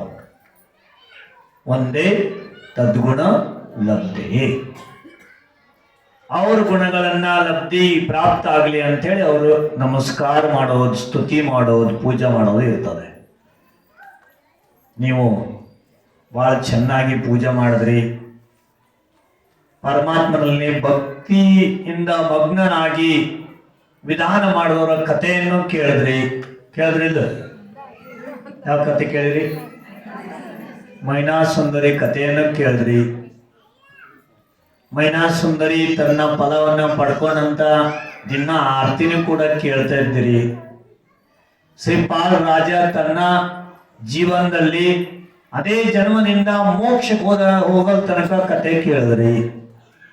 ಇನ್ನೇನ್ ಬೇಕು? ನಿಮ್ ಕತೆ ಹೇಳಿ. ನಿಮ್ಮ ಕತೆ ಶಾಸ್ತ್ರದ ಬರ್ದೇ ಇಲ್ಲ ಭಗವಂತರು. ಅವ್ರದ್ದೆಲ್ಲ ಕತೆ ಬರ್ದೆ, ನಮ್ಮನೆ ಕತೆ ಬರ್ದಿಲ್ಲ ಅವರು. ನಮ್ಮ ಮೇಲೆ ದ್ವೇಷ ಇತ್ತು ಭಗವಂತರಿಗೆ, ಮತ್ತೆ ಯಾಕೆ ಬರ್ದಿಲ್ಲ ಹೇಳ್ರಿ? ಇಷ್ಟೆಲ್ಲ ದೊಡ್ಡ ಪೂಜೆ ಮಾಡ್ತೀರಿ, ಗುಣಗಾನ ಮಾಡ್ತೀರಿ, ದಿನ ಭಗವಂತರ ಬಸ್ತಿಗೆ ಬರ್ತೀರಿ, ಭಗವಂತ ನಮ್ಮ ಮೇಲೆ ಕರುಣೆ ಇಲ್ಲ. ಆ ಮೈನಾಸುಂದರಿ ಕತೆ ಒಂದೇ ಯಾಕೆ ಬರ್ದ್ರು? ಭಗವಂತರು ಬಾಳ ತಪ್ಪು ಮಾಡ್ಯಾರ ಇಲ್ಲ? ಸಮ್ಯಕ್ತ ನೀವು ಇರ್ಬೇಕಲ್ಲ. ಮಿತಿ ದೃಷ್ಟಿದ್ರಿ. ಏನ್ ಹೇಳ್ತೀರಿ ಅಕ್ಕ ನೀವು? ನಮ್ಮನ್ನ ಯಾಕೆ ಬರ್ದಿಲ್ಲ? ನನ್ನ ಕತೆ ಬರ್ದಿದ್ದಾರೆ, ನಮ್ಮ ಕತೆನೇ ಇದೆ. ಹೇಳಿ, ನಿಮ್ನೆಲ್ಲ ಕತೆ ಹೇಳಿ ನಾನು. ನಮ್ಮ ಕತೆನೂ ಕೂಡ ಹೇಳಿದ್ದಾರೆ. 84 ಲಾಖ ಯೋನಿಯಲ್ಲಿ ತಿರುಗ್ತಾ ಇರುವಂತ ಅನಸಂಖ್ಯಾತ ಜೀವ ಸಮೂಹದಲ್ಲಿ ನಾವು ಬಂದೀವಿ. ಇದು ಮನುಷ್ಯ ಜನ್ಮ, ಇದು ನಾವು ಇದ್ದೀವಿ. ಅದರಲ್ಲೂ ಕೂಡ ಮನುಷ್ಯರಲ್ಲೂ ಕೂಡ ನೀವು ಸ್ತ್ರೀ ಆಗಿರಿ ಪುರುಷರಾಗಿರಿ ಅದು ಬೇರೆ.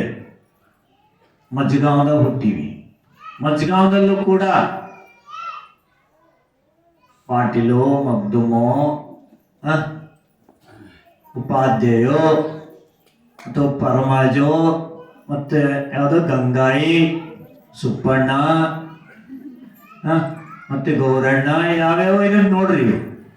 ಅವರೆಲ್ಲರೂ ಆಗಿ ಹುಟ್ಟಿವಂತ. ಅದರಲ್ಲೂ ಕೂಡ ಜೈನ್ ಕುಲದಲ್ಲಿ ಹುಟ್ಟಿವಿ.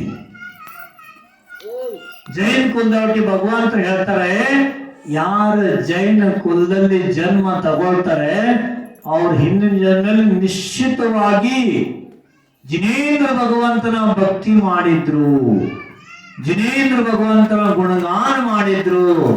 ಆ ಪುಣ್ಯದ ಫಲದಿಂದ ಜೈನ ಕುಲ ಸಿಕ್ಕಿದೆ. ಜೈನ್ ಕುಲ ಸಿಕ್ಕಿದೆ.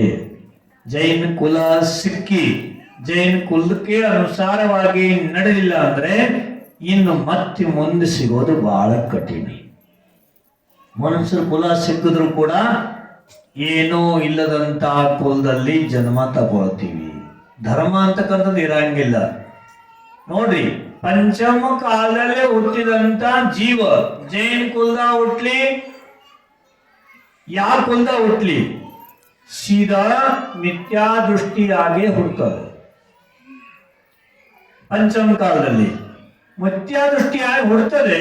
ಆಮೇಲೆ ದೇವ ಶಾಸ್ತ್ರ ಗುರುಗಳ ಒಂದು ಸಂಪರ್ಕ, ಅವರ ಒಂದು ಸಾನ್ನಿಧ್ಯದಲ್ಲಿ ತನ್ನ ಆತ್ಮನ ತತ್ವಗಳನ್ನ, ಪುದ್ಗಲ ಮತ್ತೆ ಆತ್ಮ ತತ್ವವನ್ನು ತಿಳ್ಕೊಂಡು ತನ್ನ ಆತ್ಮ ಚಿಂತನೆಗಾಗಿ ಸಮ್ಯಕ್ ದೃಷ್ಟಿ ಆಗ್ತದೆ. ಆತ್ಮನ ಮೇಲೆ ವಿಶ್ವಾಸ ಆಗುತ್ತೆ ಅದಕ್ಕೆ. ಓಹೋ, ಭಗವಂತರು ಈಗ ಆತ್ಮನನ್ನೇ ಚಿಂತನೆ ಮಾಡಿ ಸಮ್ಯಕ್ ದರ್ಶನ ಜ್ಞಾನ ಚಾರಿತ್ರ ಧಾರಣ ಮಾಡಿ ತಮ್ಮ ಆತ್ಮ ಕಲ್ಯಾಣ ಮಾಡ್ಕೊಂಡು ಹೋದ್ರು. ನಾನು ಸಹಿತ ಹಂಗೆ ಮಾಡಬೇಕು, ನನ್ನ ಆತ್ಮ ಪರಮಾತ್ಮನ ಆಗ್ತಾನಂತೆ ಆತ್ಮವಿಶ್ವಾಸ ಆಗುತ್ತೆ. ಅದಕ್ಕೆ ಸಮ್ಯಕ್ ದೃಷ್ಟಿ ಆಗ್ತದೆ ಸಂಪರ್ಕದಿಂದ. ಅದಕ್ಕಾಗಿ ಯಾವಾಗಲೂ ಸತ್ಸಂಗತಿ ಮಾಡ್ತಾನೆ ಇರಬೇಕು. ದೇವ ಗುರು ಶಾಸ್ತ್ರ ಸತ್ಸಂಗತಿ ಆಗ್ತಾನೆ ಇರಬೇಕು, ಸ್ವಾಧ್ಯಾಯ ನಡಿಬೇಕು, ಕರೆ ಗುರುಗಳ ಸಾನ್ನಿಧ್ಯ ಬಾರ್ ಬಾರ್ ಪಡ್ಕೋಬೇಕು, ದಿನ ಭಗವಂತರ ದರ್ಶನ ಮಾಡಬೇಕು. ಅಂದ್ರೇನೆ ನಮಗಿದೆಲ್ಲ ಮಾಡಿದ್ದು ಫಲ ಸಿಗ್ತದೆ.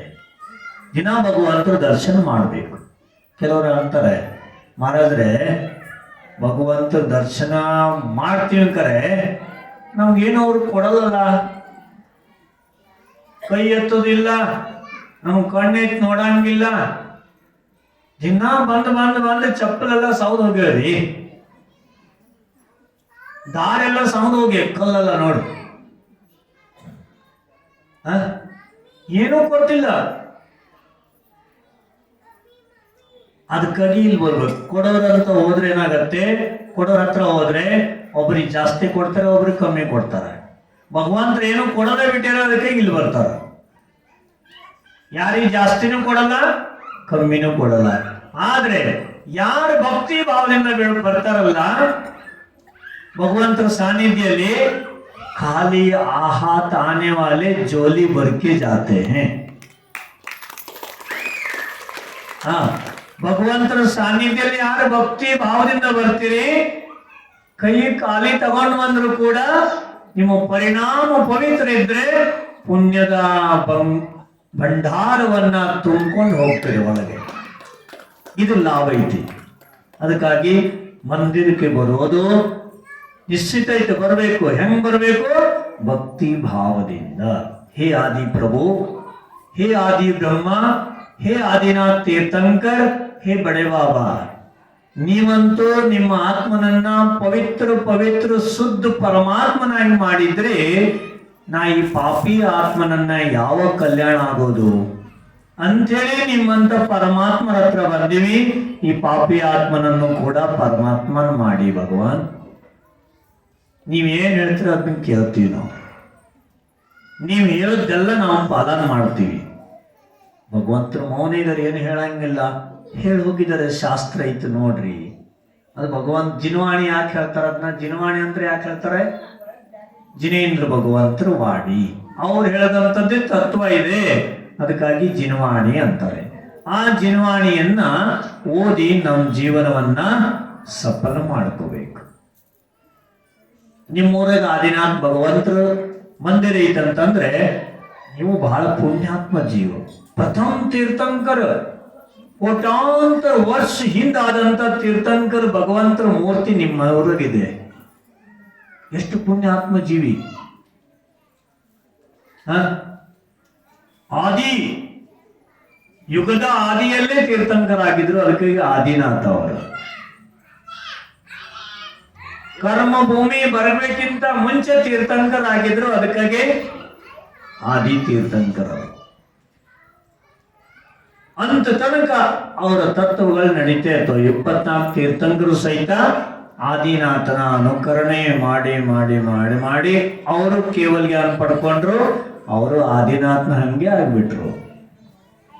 ಯಾರು ಭಗವಂತನ ಗುಣಗಾನ ಮಾಡ್ತಾರೆ, ಯಾರು ಭಗವಂತನ ಅನುಕರಣೆ ಮಾಡ್ತಾರೆ, ಅವ್ರು ನಿಶ್ಚಿತ ಅವ್ರು ಹಂಗೆ ಆಗ್ತಾರೆ. ನೀವ್ ಯಾರ ಹಂಗೆ ಆಗೋರು? ಭಗವಂತರಂಗೆ ಆಗ್ಬೇಕು, ಹೌದಲ್ಲ? ಭಕ್ತಿ ಭಾವದಿಂದ ಬರ್ರಿ ಮಂದಿರಕ್ಕೆ. ಯಾರು ಬಂದ್ರು, ಯಾರು ಹೋದ್ರು, ಯಾರು ಏನು ಹಕ್ಕೋ ಬಂದ್ಯಾರ, ಯಾರೇನು ಹಕ್ಕೋ ಬಂದಿಲ್ಲ, ಯಾರು ಏನು ಅಂದ್ರು, ಮಂದಿರಕ್ಕೆ ಬಂದದ್ದೆಲ್ಲ ಯಾರು ಅಜ್ಞಾನ ಏನು ಅಂದ್ರು ಕೂಡ ಅದನ್ನ ಬಿಟ್ಟು ಬಿಡೋದು. ಬಿಟ್ಟು ನಮ್ಮ ಆತ್ಮನ ಕಲ್ಯಾಣಕ್ಕೆ ಬಂದೀವಂದ್ರೆ ಅದನ್ನ ಒಂದೇ ಚಿಂತನೆ ಮಾಡೋದು. ಎಲ್ಲರೂ ಒಂದೇ ಒಂದೇ ತರ ಜೀವಿರಂಗಿಲ್ಲ. ಈಗ ನೀವು ಪ್ರವಚನಕ್ಕೆ ಬಂದ್ರಿ, ನೀವೆಲ್ಲ ಕೇಳಿದ್ರಿ, ನಿಮ್ಗೆಲ್ಲ ಗೊತ್ತಾಯ್ತು ಯಾರು ಏನಂದ್ರು ಏನು ವಿಕಲ್ಪ ಮಾಡಬಾರ್ದು. ಬರ್ದಿದ್ದರು ಇದಾರಲ್ಲ ಅವ್ರ ಅವಾಗ ಮಂದಿರಕ್ಕೆ ಬಂದ್ರೆ ನಿಮ್ಗೆ ಹೇಳೋಲ್ಲ, ಇದ್ಯಾಕೆ ಹಿಂಗ್ ಮೌನ ಓಡಾಡುತ್ತೆ ಮಂದಿರದಾಗ ಅಂತ ಹೇಳ್ಬಿಟ್ರಪ್ಪ. ಹಾ, ಮಂದಿರಕ್ಕೆ ಬಂದೇನು ಗುಣ ನಮ್ಮ ಹತ್ರ ಮಾತಾಡಲ್ಲ, ನೋಡಲ್ಲ, ಇದು ಹೆಂಗೆ ಮಾಡ್ತ ಅಂದ್ರು. ಅವಾಗ ಏನ್ ಮಾಡೋದು? ಇರೋದೇ ಅಜ್ಞಾನ ಜೀವ, ಜ್ಞಾನಿ ಜೀವ ಸಂಸಾರದಲ್ಲಿ ಎಲ್ಲ ಇರೋವೆ.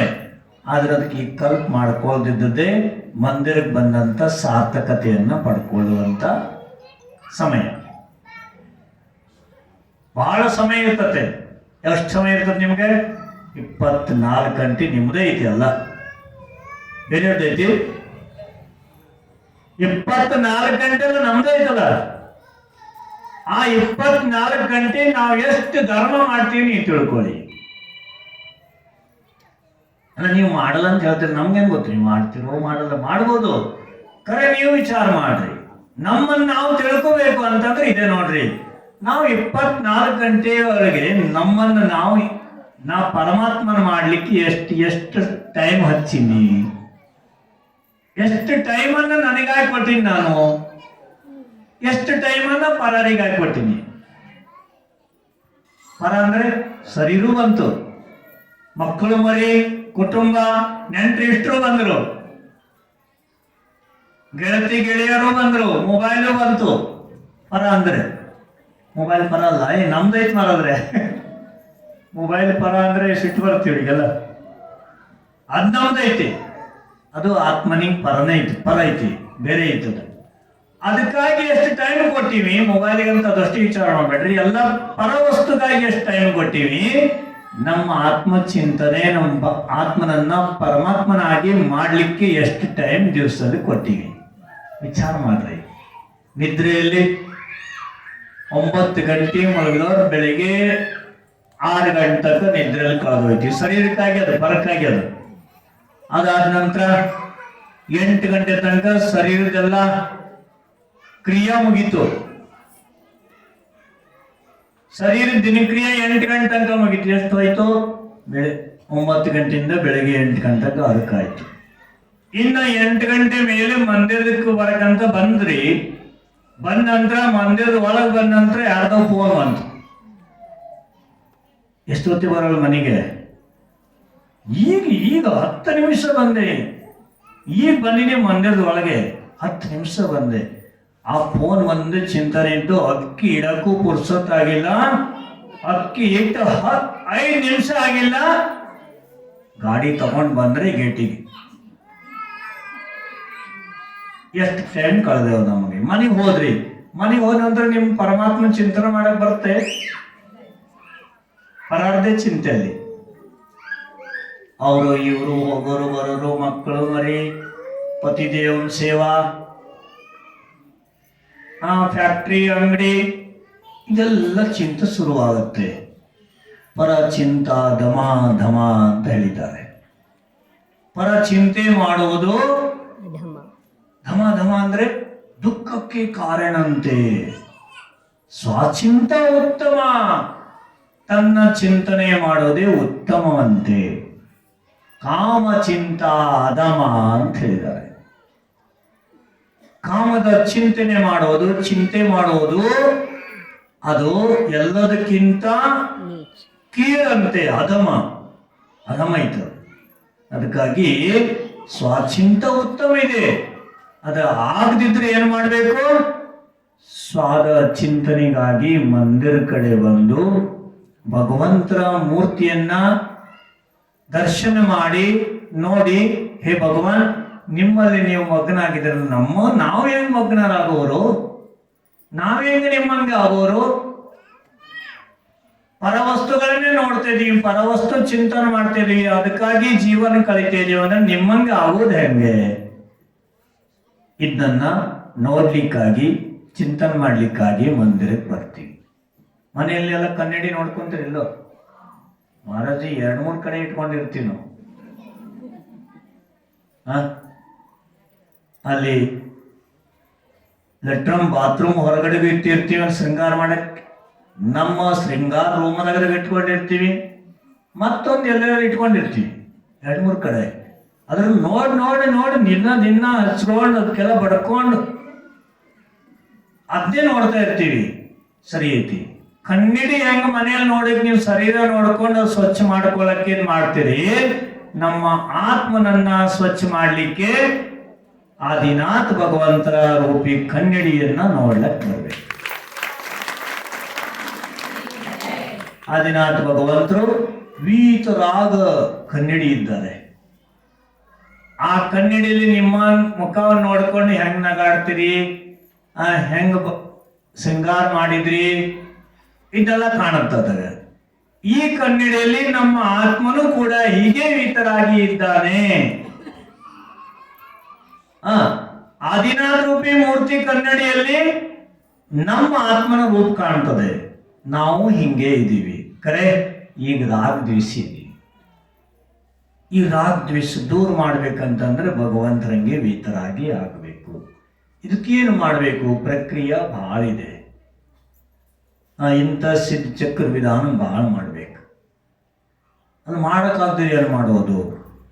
ಭಗವಂತರ ಗುಣಗಾನ ಚಿಂತನ ಮನನ ಮಾಡೋದನ್ನು ಮಾಡಬೇಕು. ಮೈನಾ ಸುಂದರಿ ತನ್ನ ಜೀವನದಲ್ಲಿ ಯಾವಾಗ ಸಂಸಾರದಲ್ಲಿ ಜಂಜಾಟದಲ್ಲಿ ಬಿದ್ದು ಅವರು ವಿಚಾರ ಮಾಡ್ತೀವಿ, ಸಂಸಾರ ಜಂಜಾಟದಲ್ಲಿ ಬಿದ್ದು ನೀವು ಹೇಳೋದು ಕಷ್ಟ, ಕರೆ ಸಿದ್ಧ ಪರಮಾತ್ಮ ಗುಣಗಾನ ಅಂತೂ ನಾನು ಜೀವನದಲ್ಲಿ ಕ್ಷಣ ಕ್ಷಣ ಮಾಡ್ತಾ ಇರ್ತೀನಿ ಅಂತ ಸಂಕಲ್ಪ ಮಾಡ್ಕೊಂಡಿಲ್ಲ. ಅದಕ್ಕಾಗಿ ಫಲಪಾಯೋ ಮೈನಾ ರಾಣಿ, ಅದಕ್ಕಾಗಿ ಫಲವನ್ನು ಪಡ್ಕೊಂಡ್ಳು ಅವಳು. ಇನ್ನು ಸೀದಾ ಬಂದು ಮೋಕ್ಷಕ್ಕೆ ಹೋಗೋಳೇ ಇದ್ದಾಳೆ ಅವಳು. ಇಂದ್ರಾಗಿರ್ಬೇಕು ಸ್ವರ್ಗದಲ್ಲಿ. ಅದಕ್ಕಾಗಿ ತಾವೆಲ್ಲರೂ ಕೂಡ ಸಿದ್ಧಚಕ್ರ ವಿಧಾನ ಮಾಡಿದ್ರಿ, ಒಳ್ಳೇದಾಯ್ತು. ಸಿದ್ಧಚಕ್ರ ವಿಧಾನ ಜೊತೆಯಲ್ಲಿ ನಮ್ಮ ಆತ್ಮನೂ ಕೂಡ ಸಿದ್ಧ ಭಗವಂತರಾಗಿ ಮಾಡಬೇಕು ಅಂತ ಭಾವನೆನೂ ಮಾಡಿರಬೇಕು, ಅದು ಒಳ್ಳೇದಾಯ್ತು. ಆದ್ರೆ ಇಷ್ಟರಲ್ಲಿ 8 ದಿವಸದಲ್ಲಿ ಸಿದ್ಧ ಭಗವಾನ ಆಗಂಗಿಲ್ಲ. ಈ ಆತ್ಮ ಸಿದ್ಧ ಆಗಿಲ್ಲ. ಹೋಗ್ಲಿಕ್ಕೆ ಸಿದ್ಧ ಆಗಿ ಕೇಳ್ತಾರಲ್ಲ, ನಿಮ್ ಸಿದ್ಧತೆ ಐತಿ? ನಿಮ್ಮ ಸಿದ್ಧತೆ ಐತಿ? ಸಿದ್ಧ ಆಗಿಲ್ಲ. ಇನ್ನು ಬುದ್ಧ ಇದ್ದಾನೆ. ಇಷ್ಟರಲ್ಲೇ ಆಗಿಲ್ಲ. ಇನ್ನು ದಿನ ದಿನ ದಿನ ಪರಮಾತ್ಮನ ಗುಣಗಾನ ಮಾಡಿ ಲೋಕ ಪೂಜನೆ ಆತ್ಮ ನಿನ್ನೆಯ ರಾಶಿ ಗುಣ ಕೊಂಡಾಡುವೆ, ಭಕ್ತಿ ಭಾವದಿ ಅಷ್ಟ ದ್ರವ್ಯದಿ ಚರಣ ಪೂಜೆಯ ಮಾಡುವೆ. ಗುಣಗಾನ ಮಾಡ್ತಾ ಇರ್ಬೇಕು. ದಿನ ರಾಶಿ ಗುಣಗೊಂಡು ಆಡ್ತೀನಿ. ಒಂದು ಗುಣ ಆದ್ರೂ ನನ್ನಲ್ಲಿ ಬಂದು ಪ್ರವೇಶ ಆಗ್ಲಿ ಭಗವಾನ್. ಇನ್ನು ರಾಶಿ ಗುಣ ಇದಾವೆ, ಒಂದು ಗುಣ ಆದ್ರೂ ಬರ್ಲಿ. ಸಲಿಲ ಚಂದನ ದಿವ್ಯ ಅಕ್ಷತ ಆದಿ ದ್ರವ್ಯವ ಕೂಡಿಸಿ, ಭಕ್ತಿ ಭಾವದಿ ಅರ್ಘ್ಯವೆತ್ತುವೆ ಪರಮ ಪದವಿಯ ಊಹಿಸಿ. ಲೋಕ ಪೂಜ್ಯನೆ ಆತ್ಮ ನಿನ್ನೆಯ ರಾಶಿ ಗುಣ ಕೊಂಡಾಡುವೆ, ಭಕ್ತಿ ಭಾವದಿ ಅಷ್ಟ ದ್ರವ್ಯದಿ ಚರಣ ಪೂಜೆಯ ಮಾಡುವೆ. ಈ ತರ ಭಕ್ತಿಯಿಂದ ಪೂಜೆ ಮಾಡ್ಬೇಕು ಭಗವಂತನ.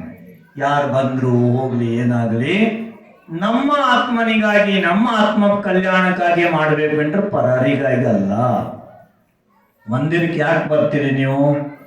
ನಮ್ಮ ಪರಿವಾರ ಚಲೋ ಇರಲಿ, ಗದ್ದೆ ಹೊಲ ಮನೆ ಚಲೋ ಆಗಲಿ, ದುಕಾನ್ ಚಲೋ ನಡೀಲಿ, ಅಂಗಡಿ ಫ್ಯಾಕ್ಟ್ರಿ ಇನ್ನೂ 2 ಮತ್ತೆರಡು ಫ್ಯಾಕ್ಟ್ರಿ ಆಗಲಿ, ಎಲ್ಲರಿಗೂ ಒಂದೊಂದು ಕಾರ್ ಗಾಡಿ ಬರಲಿ, ಮಕ್ಕಳದೆಲ್ಲ ಮದುವೆ ಆಗಲಿ, ಮೊಮ್ಮಕ್ಕಳು ಚಲೋ ಹುಟ್ಲಿ, ಇನ್ನು ನನ್ನ ಪರಿವಾರ ದೊಡ್ಡದಾಗ್ಲಿ, ಸಂಸಾರ ದೊಡ್ಡದಾಗ್ಲಿ ಅಂತ ಮಂದಿರಕ್ಕೆ ಯಾವಾಗಲೂ ಬರಬಾರ್ದು. ಮಹಾರಾಜ ಏನ್ ಹೇಳ್ತೀರಿ ನೀವು? ನಾವು ಇದನ್ನೇ ಮಾಡ್ತೀವಿ. ಸಂಸಾರ ದೊಡ್ಡದಾಗ್ಲಿ ನಮ್ದು ಅಂತ ಬರೋದಿಲ್ಲ. ಭಗವಂತರಲ್ಲಿ ತ್ಯಾಗ ಮಾಡೋಗಿರ ಅವ್ರು ನಗಾಡ್ತಾರೆ. ಹೇ ಭಕ್ತ, ನೀವು ಸಂಸಾರಿದ ಪಾಪಮಯ ಐತೆ ಮತ್ತು ಜಾಸ್ತಿ ಆಗಲಿ ಬೇಡ್ಕೊಂತೇಳೋ. ಪಾಪಮಯವಾದಂತ ಸಂಸಾರ ಇದು ಅಂತ ಇಟ್ಕೊಳ್ರಿ. 1 ಗಾಡಿ ಇತ್ತು, 8 ಗಾಡಿ ತಂದ್ರಿ. 8 ಗಾಡಿ ಓಡಾಡಕ್ಕೆ ಎಷ್ಟು ಹಿಂಸ ಆಗುತ್ತೆ? ಅದು ಯಾರಿಗೆ ಗೊತ್ತದು?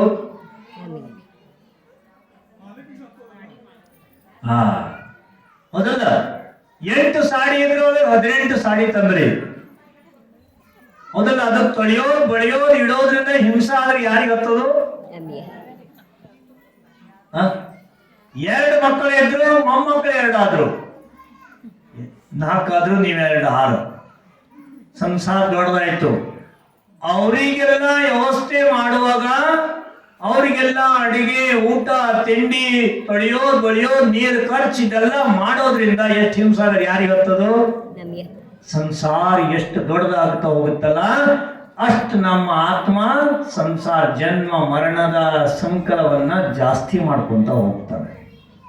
ಪರಿಗ್ರಹ ಎಷ್ಟು ಕಮ್ಮಿ ಮಾಡ್ತೀವಿ, ಸಂತೋಷ ಆಗಿರ್ತೀವಿ, ಅಷ್ಟು ನಮ್ಮ ಆತ್ಮ ಕಲ್ಯಾಣದ ಕಡೆಗೆ ಹೋಗ್ತಾ ಇರ್ತೀವಿ. ವಿಚಾರ ಮಾಡ್ರಿ. ಮಾರಾದ್ರೆ ಏನ್ ಮಾಡೋದು? ನಮ್ಮ ಪ್ರಾಪರ್ಟಿ ಎಲ್ಲ ಕೊಟ್ಟು ಬಿಡ್ಲಿ, ಎಲ್ಲ ವ್ಯಾಪಾರ ಮಾಡಿ ನಿಮ್ ಜೊತೆಗೆ ಬರ್ಲಿ, ಹಿಂಗೂ ಕೇಳೋರು ಇರ್ತಾರ. ನಮ್ ಜೊತೆಗೆ ಬರ್ರಿ ಅಂತ ನಾ ಹೇಳ್ತಿಲ್ಲ. ಎಲ್ಲಿ ಕರೆ ಇದ್ದುದ್ರಲ್ಲೇ ಸಂತೋಷಿ ಜೀವನ ಸುಖಮಯ ಜೀವನ. ಸಂತೋಷ ಜೀವನ ಏನಿರುತ್ತೆ? ಸಂತೋಷದಲ್ಲ, ಸಂತೋಷಿ ಮನಸ್ಸಿನಲ್ಲಿ ಇದ್ದುದರಲ್ಲೇ ಸಂತೋಷನೇ ಇರ್ತಲ್ಲ, ಆ ಸಂತೋಷ ಜೀವನ ಸುಖಿಮಯವಾಗಿರ್ತದೆ. ಯಾವುದೇ ವಿಕಲ್ಪ ಇರಂಗಿಲ್ಲ. ಬೇಕು ಬೇಕು ಬೇಕು ರಾತ್ ದಿನ ಹೆಂಗಿದ್ರು ಇರ್ಲಿ, ಬೇಕು. ಅದು ಹಾಳಾಗಿದೆ, ಇರ್ಲಿ ತಗೋ, ಸ್ವಲ್ಪ ನಮ್ಮ ಹಾಳಾದ ನಮ್ಗೆ ಬೇಕು. ಒಳ್ಳೇದೈತೆ ಅದನ್ನ ಅರ್ಧ ನಂಗೆ ಬೇಕು ಅನ್ನೋದೇ ಜೀವನೆಲ್ಲ ಇತ್ತು ಅಂತಂದ್ರೆ, ಬೇಕು ಬೇಕು ಬೇಕು ಅಂತ ಮರಣ ಆಯ್ತು ಅಂತಂದ್ರೆ ಆ ಲೋಭಿ ಜೀವ ತಿರಿಯಂಚ ಪಶು ಆಗಿ ಹುಡ್ತದಂತೆ. ತಿರಿಯಂಚ ಪಶು ಹಾವಾಗಿ ಹುಟ್ಟದಂತದು. ಸಂಗ್ರಹ ಮಾಡಿ ಇಟ್ಟು ನಂಗೆ ಇನ್ನು ಬೇಕು. ಒಬ್ಬ ರಾಜನ ಕಥೆ ಹೇಳಿದ್ ಕೇಳಿದ. ಲೋಭಿ ರಾಜ ಇದ್ದ, ಶೇಠ್ ಸಾವುಕಾರ ಊರಲ್ಲಿ. ದಿನ ಮಂದಿರ ಕಟ್ಟೆಗಳನ್ನು ಕೂತ್ಕೊಳ್ತಿದ್ದ, ಕರೆ ಧರ್ಮ ಮಾಡುತ್ತಿರ್ಲ, ಧರ್ಮ ಮಾಡುತ್ತಿರ್ಲ. ಮುನಿಗಳು ಬಂದ್ರೆ ಯಾವುದೇ ತರದ ಚೌಕ ಹಚ್ಚದಂತೂ ದೂರ. ಯಾರಿ ಚೌಕ ಹಚ್ತೀವಿ ಅಂದ್ರೆ ನೋಡ, ಮುನಿಗಳ ಅಂತ್ರ ಆಗ್ತಾ ನೀನು ಪಾಪ ಕಟ್ತದ ನಿನಗೆ ಅಂತ ಬಿಡಿಸ್ಬಿಡ್ತಿದ್ದ. ಮುನಿಗಳ ಅಂತ್ರ ಆಯ್ತು, ನೀನು ಪಾಪ ಕಟ್ತದ ನೋಡು. ಹಂಗಾರ ಬೇಡ, ನಮ್ಮ ಸಜ್ಜಿಗಳು ಹೇಳಿದಾರ ಅಂತ ಬಿಟ್ಬಿಡ್ತಿದ್ರು. ಈ ತರ ಬಿಡಿಸಿ ಲೋಭಿಯಾಗಿ ಎಷ್ಟು ದೊಡ್ಡ ಸೆಡ್ಜಿ ಇದ್ದ, ಆಜು ಬಾಜು ಊರೆಲ್ಲ ಅವನ ಕೈಯಾಗಿತ್ತು. ಎಲ್ಲಾ ಊರಿನವರು ಅವನ ಹತ್ರ ಬರ್ತಿದ್ರು. ಯಾಕ? ನ್ಯಾಯ ತೀರ್ಮಾನ ಮಾಡ್ಲಿಕ್ಕೆ ಮಾಡಿಕೊಡ್ತಿದ್ದವ. ಆದ್ರೆ ತನ್ನಲ್ಲೇ ಧರ್ಮ ಏನೂ ಇಲ್ಲ, ಧರ್ಮ ಇಲ್ಲ, ಏನೂ ಇಲ್ಲ. ಅವರಿಂದ ಎಷ್ಟೋ ಹಣ ಜಮೀನೆಲ್ಲ ತನ್ನ ಹೆಸರ ಮಾಡ್ಕೊಂಡು ಕುತ್ಕೊಂಡಿದ್ದ. ಒಂದ್ ದಿವಸ ಅಕಸ್ಮಾತ್ ಒಬ್ಬರು ಮುನಿಗಳು ಊರಾಗ ಬಂದ್ರು. ಕೇಳಿದ್ರೆ ನಿಮ್ ಕತೆ ಅಲ್ಲ ಇದು, ಬೇರೆ ಊರಿನ ಕತೆ. ಲೋಭಿ ಜೀವನ ಕತೆ ನಮ್ಮ ಮೇಲೆ ಹೇಳಿದ್ರು ಅಂತ ಹೇಳಿ ತಪ್ಪು ತಿಳ್ಕೊಂಡ್ಬಂದಿದೆ. ಊರಿಗೆ ಬಂದ್ರು ಮುನಿಗಳು. ಬಂದಂತ ಮಂದಿರ ಒಳಗೆ ಬಂದಂತ ಶೆಡ್ಜಿ ಏನ್ ಮಾಡ್ದ? ಎದ್ ನಿಂತ. ಮುನಿಗಳು ಬಂದರೆ ಎಲ್ಲಾರು ಕೈ ಮುಗಿತಾರೆ. ನಾನು ಎದ್ದು ಕೂತ್ಕೊಂಡ್ರೆ ಹಂಗೆ ಎದ್ ನಿಂತರು. ಅಲ್ಲ, ಜೈ ಜಯ ಗುರುದೇವ್ ಅಂದ್ರು. ಪ್ರವಚನ ಇಟ್ರು. ಪ್ರವಚನ ಮಾಡ್ತಿರುವಾಗ ಶೆಡ್ಜಿ ಬಂದ್ರು. ನಾನು ಅಲ್ಲಿ ಹೋಗಿ ಮಹಾರಾಜರ ಹತ್ರ ಹೋಗಿ, ಊರು ಶೆಡ್ಜಿ ಇದೀನಿ, ನಾನು ಆಶೀರ್ವಾದ ತಗೊಳ್ಳಂತ ಬಂದ್ರು. ಮಹಾರಾಜರ ಆಶೀರ್ವಾದ ಕೊಟ್ರು. ಕೇಳಿದ್ರೆ ಸರಿಯಾಗಿ ಕತೆ ಹೇಳಿದ್ರೆ ಎಲ್ಲರೂ ಜಾಗೃತಿ ಇರ್ತಾರೆ, ಎಲ್ಲರೂ ಮುಳುಗ್ತಾರೆ. ಆತ್ಮ ಅಂತ ಕೂಗುದೇ ನಡೆಯಂಗಿಲ್ಲ. ಸ್ವಲ್ಪ ಪುದ್ಗಲದ್ದು ಹೇಳ್ತೀವಿ. ಅವನಿಗೆ ಆಸೆ ಆಯ್ತು, ಮಹಾರಾಜರು ನಮ್ಗೆ ಆಶೀರ್ವಾದ ಕೊಡ್ತಾರೆ, ಮತ್ತೊಂದು ಊರು ನನ್ನ ಕೈಯ ತಗೋಬೇಕಾಗುತ್ತೆ. ಹಿಂಗೆ ಪೇರು ನೋಡಿ ಹಿಂಗೊಂದು ಊರಿತ್ತು. ಆ ಊರಿನ ಒಬ್ಬ ಭಾಳ ತ್ರಾಸ ಕೊಡ್ತಿದ್ದ ಅವನಿಗೆ. ಒಬ್ಬ ಶತ್ರು ಇದ್ದ. ಅವನನ್ನ ತನ್ನ ಒಳಗೆ ಮಾಡಿಕೊಂಡು ತಾನು ಅವನ ಸಂಪತ್ತಿ ತಗೊಳ್ಕಂತ ವಿಚಾರ ಮಾಡ್ತಿದ್ದ. ಒಂದ್ಸರಿ ಏನಾಯ್ತು, ಮುನಿಗಳು ಬಂದ ನಂತರ ಮುನಿಗಳ ಹತ್ರ ಕೇಳಬಿಟ್ಟವ, ಮಹಾರಾಜರೇ ನನಗೊಂದು ಆಶೀರ್ವಾದ ಬೇಕಾಗಿದೆ. ಒಬ್ಬ ಹಂಗೆ ಕುತ್ಕೊಂಡಿದ್ದ. ಅವನು ಕೇಳಿದ್ರೆ, ಇವ್ನು ಯಾರೇ ಅಂತ ಕೇಳಿದ. ಮಹಾರಾಜರೇ, ಈ ಊರಿನ ಶೇಠ್ ಸಾವುಕಾರ ಇದ್ದಾರೆ, ಭಾಳ ನ್ಯಾಯ ಇವರೇ ಮಾಡ್ತಾರೆ, ಎಲ್ಲ ತೀರ್ಮಾನ ಇವರೇ ಮಾಡ್ತಾರೆ, ಊರಿನ ಹೆಡ್ ಇವರೇ ಇದ್ದಾರೆ. ಈ ಊರೆಲ್ಲ ಆಜು ಬಾಜು ಊರೆಲ್ಲ ಇವ್ರ ಹತ್ರ ಬರ್ತಾರ. ಹಾಗಾದ್ರೆ ವಿಚಾರ ಮಾಡಿದ್ರು ಮಹಾರಾಜರು, ಇವನಿಗೆ ಆಶೀರ್ವಾದ ಕೊಟ್ರೆ ಜೀವ ಕಲ್ಯಾಣ ಆಗ್ತವೆಲ್ಲ. ಆಶೀರ್ವಾದ ಐತಿ. ಏನು ಬೇಕ್ರಿ? ಮಹಾರಾಜ್ರೆ, ನಮ್ಮ ಈ ಬಾಜು ಊರಿನವ್ರು ಒಬ್ಬ ಭಾಳ ಕಾಡಿಸ್ತಾನ್ರಿ, ಅವನ್ನ ಗೆಲ್ತೇನೆ ಇಲ್ಲೋ. ನಿಮ್ಗೆಲ್ಲ ಹಿಂದೆ ಮುಂದೆಲ್ಲ ಗೊತ್ತಾಗತ್ತಲ್ಲ, ನಿಮ್ಮ ಜ್ಯೋತಿಷ್ಯ ಹೇಳ್ತೀರಿ ನೀವು, ನಾನು ನಿಮ್ಗೆ ಜ್ಞಾನಿ ಇದ್ದೀರಿ, ಅವನ್ ಗೆಲ್ತೀನಿ ಇಲ್ಲ ಅಂತ ಕೇಳ. ಮಹಾರಾಜರು ಅವನ ಬಗ್ಗೆ ವಿಚಾರ ಮಾಡ್ತಿದ್ರು, ಅವನ ವಿಚಾರ ಹೇಳ್ತಿದ್ದ. ಮಹಾರಾಜರಿಗೆ ಭಾಳ ಜ್ಞಾನಿ ಇದ್ರು, ಅವನು ಹಿಂದೆ ಮುಂದೆ ಆಗೋದಂತ ಎಲ್ಲ ಗೊತ್ತಾಗ್ತಿತ್ತು. ಮಹಾರಾಜರಿಗೆ ಅವನ ಲಕ್ಷಣ ಮಾಡಿದ್ರೆ ಇವ್ರಿಗೆ ಎಷ್ಟು ಆಯುಷ್ಯ ಇದೆ ಅಂತ ತಿಳ್ಕೊಂಡ್ರು ಅವರು ಮಹಾರಾಜರು. 3-4 ದಿವಸ ಆಯುಷ್ಯ ಐತೆ ಅಂತಂದ್ರೆ 4 ದಿವಸ ಹಿಂದೆ ಗೊತ್ತಾಗತ್ತೆ, ಲಕ್ಷಣ ಎಲ್ಲ ಮುಖದಿಂದನೇ ಗೊತ್ತಾಗತ್ತೆ. ಕಿವಿ ಕಣ್ಣು ಮೂಗಿಂದನೇ ಗೊತ್ತಾಗ್ಬಿಡ್ತದೆ. 4 ದಿವಸ ಅವಶ್ಯಕ ಅವ್ರಿಗೆ ಗೊತ್ತಾಗ್ಬಿಡ್ತು ಮುನಿಗಳಿಗೆ, ಇವ್ರನ್ನ ಅವನ ಅವಶ್ಯ ಬಹಳ ಕಮ್ಮಿ ಇದೆ, ಇವನ ಆತ್ಮ ಕಲ್ಯಾಣಕ್ಕೆ ಹಚ್ಚಬೇಕು. ಸಣ್ಣ ಹುಡುಗರು ಕಂಟ್ರೋಲ್ ಮಾಡ್ರಿ.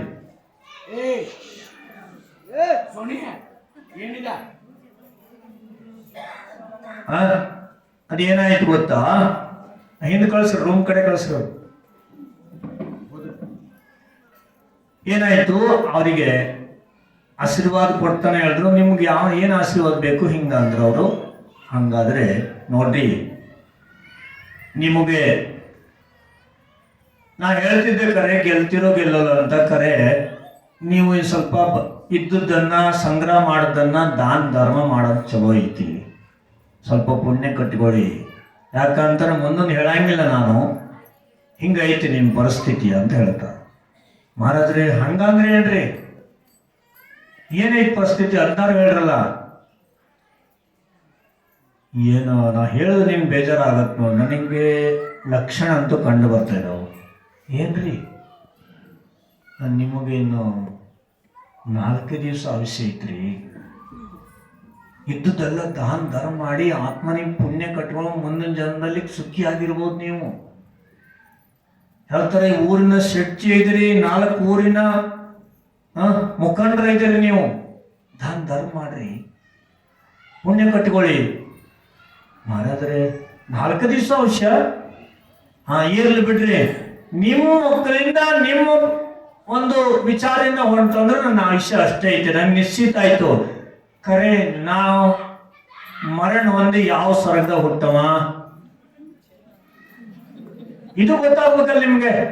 ಅದು ಗೊತ್ತೈತಿ.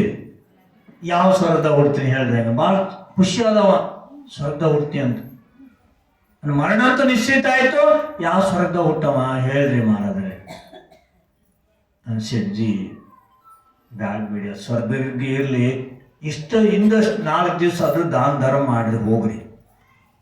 ನಿಮ್ಮ ಪರಿವಾರದ ಕರ್ಕೊಂಬರ್ರಿ, ಅವ್ರಿಗೂ ಹೇಳ್ತೀನಿ ನಾನು, ಕರ್ಕೊಂಬರ್ರಿ ಮತ್ತು ದಾನ ಧರ್ಮ ಮಾಡ್ರಿ. ನಾ ಹೇಳ್ಕೊಡೋದು ಹೇಳ್ತೀನಿ ಬೇಕಾರೆ. ಇದ್ದುದನ್ನ ದಾನ ಧರ್ಮ ಮಾಡಿ ಪುಣ್ಯ ಕಟ್ಕೊಳ್ರಿ. ಇಟ್ಟು ಓದದ್ದು ಪರರಿಗೆ, ಕೊಟ್ಟದ್ದು ನಿಮಗೈತಿ ಅಂತ ಹೇಳಿದ್ರು. ಆಯ್ತು ಮಹಾರಾಜರೇ, ಒಂದು ಮಾತು ಹೇಳಿಬಿಡ್ರಿ, ನಾ ಹೋಗಿ ಕರ್ಕೊಂಬರ್ತೀನಿ ಪರಿವಾರನ, ನಾ ಯಾವ ಸ್ವರ್ಗದಾಗ ಹುಡುಕ್ತೀನಿ ಹೇಳ್ರಿ. ಅವ್ರಿಗೆ ಹೇಳ್ಬೇಕಲ್ಲ, ನಾ ಈ ಸ್ವರ್ಗದಾಗ ಹುಟ್ಟವನ್ನಿ. ಆಯ್ತು, ನೀ ಇಷ್ಟು ಹೇಳ್ತಿ ಅಂತಂದ್ರೆ ಹೇಳೇ ಬಿಡುತ್ತೆ ನೋಡು. ಶೆಟ್ಜಿ, ನೀನು ಯಾವ ಸ್ವರ್ಗದಾಗ ಹುಟ್ಟಂಗಿಲ್ಲ, ನೀನ್ ಇಷ್ಟೊಳಗೆ ಏನು ದಾನ ಧರ್ಮ ಮಾಡಿಲ್ಲ, ಇದ್ದನ್ನ ಮೋಜ್ ಮಸ್ತಿ ಮಾಡಿ ಇಂದ್ರಿಯ ಸುಖದಲ್ಲಿ ಕಳೀತಾ ಇದೆಯೇ. ಅದಕ್ಕಾಗಿ ತಿರಿಯಂಚ ಗತಿ ಕಟ್ಟಿದೆ ನಿಮಗೆ. ತಿರಿಯಂಚ ಆಯು ಪಶುಗತಿ ಕಟ್ಟಿದೆ. ಪಶುಗತಿ ಯಾವ ಕಾಡಲ್ಲಿ ಹೆಂಗ ಹುಲಿ ಸಿಂಹ ಆಗೋ ಏನ್ ಮಾಡವ ನಾನು? ಯಾವ ಕಾಡಲ್ಲಿ ಹುಟ್ಟವ ಹೇಳ್ರಿ? ಯಾವ ಕಾಡು ಗಿಡಿಲ್ಲ. ಮನೆ ಹಿಂದೆ ಪಾಕಿಸ್ತಾನ ಐತಲ್ಲ,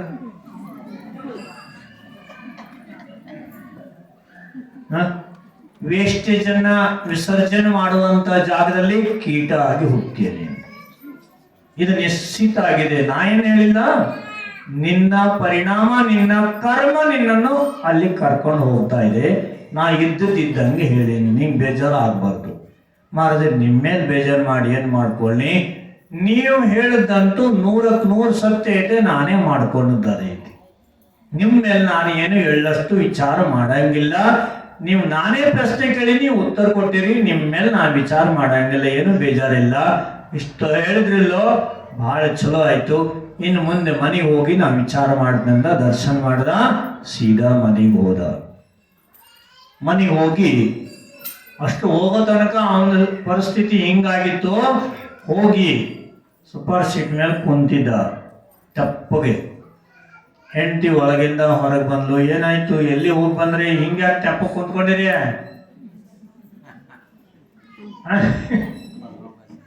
ಇಲ್ಲ, ಏನಿಲ್ಲ ತಗೋ, ಅದೆಲ್ಲ ಆಗದಾಗಿ ಹೋಯ್ತು.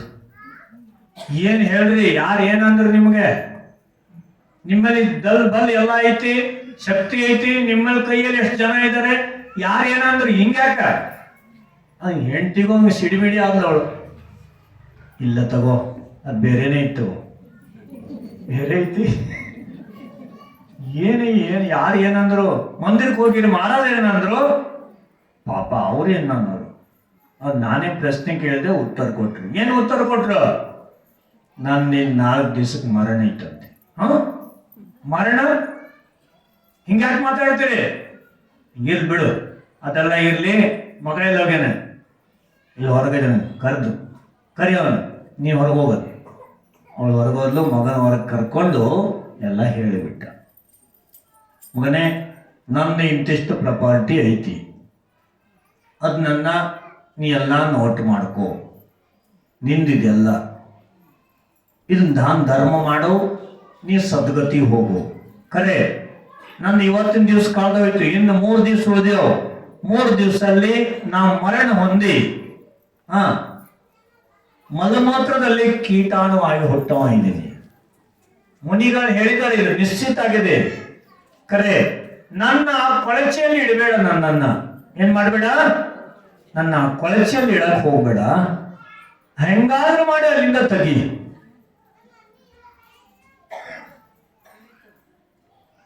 ಹೆಂಗ್ ಮಾಡೋ ಮಗ? ಏನು ಆಶ್ಚರ್ಯ ಆಗಿ ಒಂದೇ ಸರಿ ಶಾಕ್ ಹೊಡೆದಂಗಾಯ್ತು ಅವನಿಗೆ. ಹಿಂಗೆ ಹೇಳ್ತಾ ಇದ್ದಾರೆ ಇವರು, ಅಪ್ಪಾಜಿ ಇಂಥ ಮಾತಾಡ್ಬೇಡ್ರಿ, ಏನು ಹುಚ್ಚರಂಗ ಮಾತಾಡ್ತೀರಿ ನೀವು ಅಂತ ಹೇಳ್ದವ.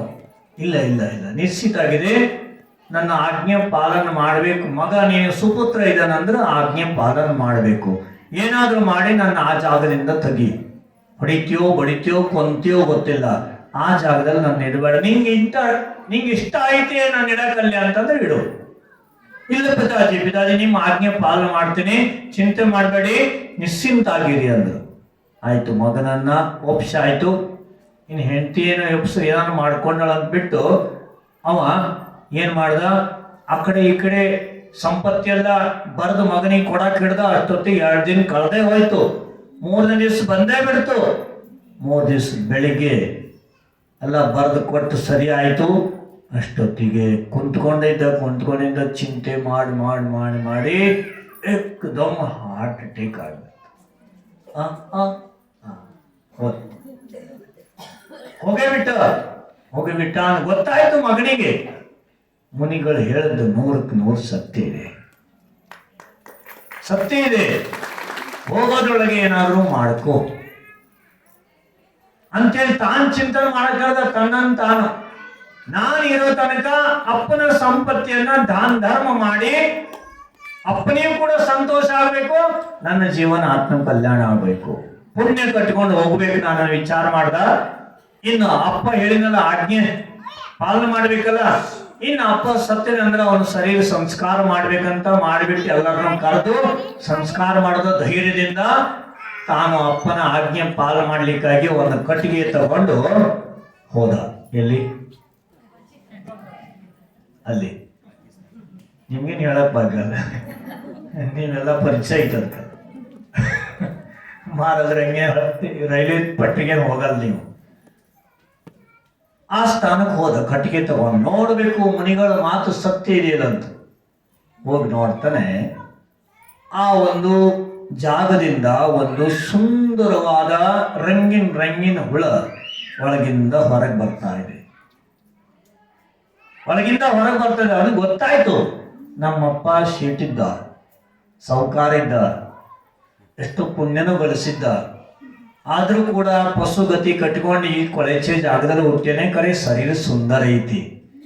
ಆದ್ರೆ ಇಲ್ಲಿ ಆ ಜೀವನನ ಆತ್ಮನ ನೆಡಬಾರ್ದು, ತೆಗಿಬೇಕು ಅಂತೇಳಿ ಕಟ್ಟಿಗೆ ತಗೊಂಡು ಹೋಗಿದ. ಕಟ್ಟಿಗೆ ನಿಧಾನ ಹಾಕಿದಾಗ ಕಟ್ಟಿಗೆದು ಬರ್ತದ ನೋಡ್ದ, ಮತ್ತು ಒಳಗೆ ಹೋಯ್ತದ. ಮತ್ತೆ ಬಂತು, ಮತ್ತೆ ಆದ್ರೆ ಹಿಂಗೆ ಆಗ್ತಾ ಆಗ್ತಾ ಕಟ್ಟಿಗೆ ಹಾಕೋದು ತೆಗೆಯೋದು ಮಾಡ್ತಾ ಮಾಡ್ತಾ ದಿನೆಲ್ಲ ಕಳೆದು ಹೋಯ್ತು. ಸಂಜೆ ಹೊತ್ತಾಯ್ತು, ಹುಳ ಮಾತ್ರ ತೆಗಿಯಕ್ಕಾಗಿಲ್ಲ. ಕಟ್ಟಿಗೆ ತೆಗೆದು ಒಗದ ಸೀದಾ ಮುನಿಗಳ ಹತ್ರ ಹೋದ. ಯಾಕ ಜಗಳ ಮಾಡಾಕ?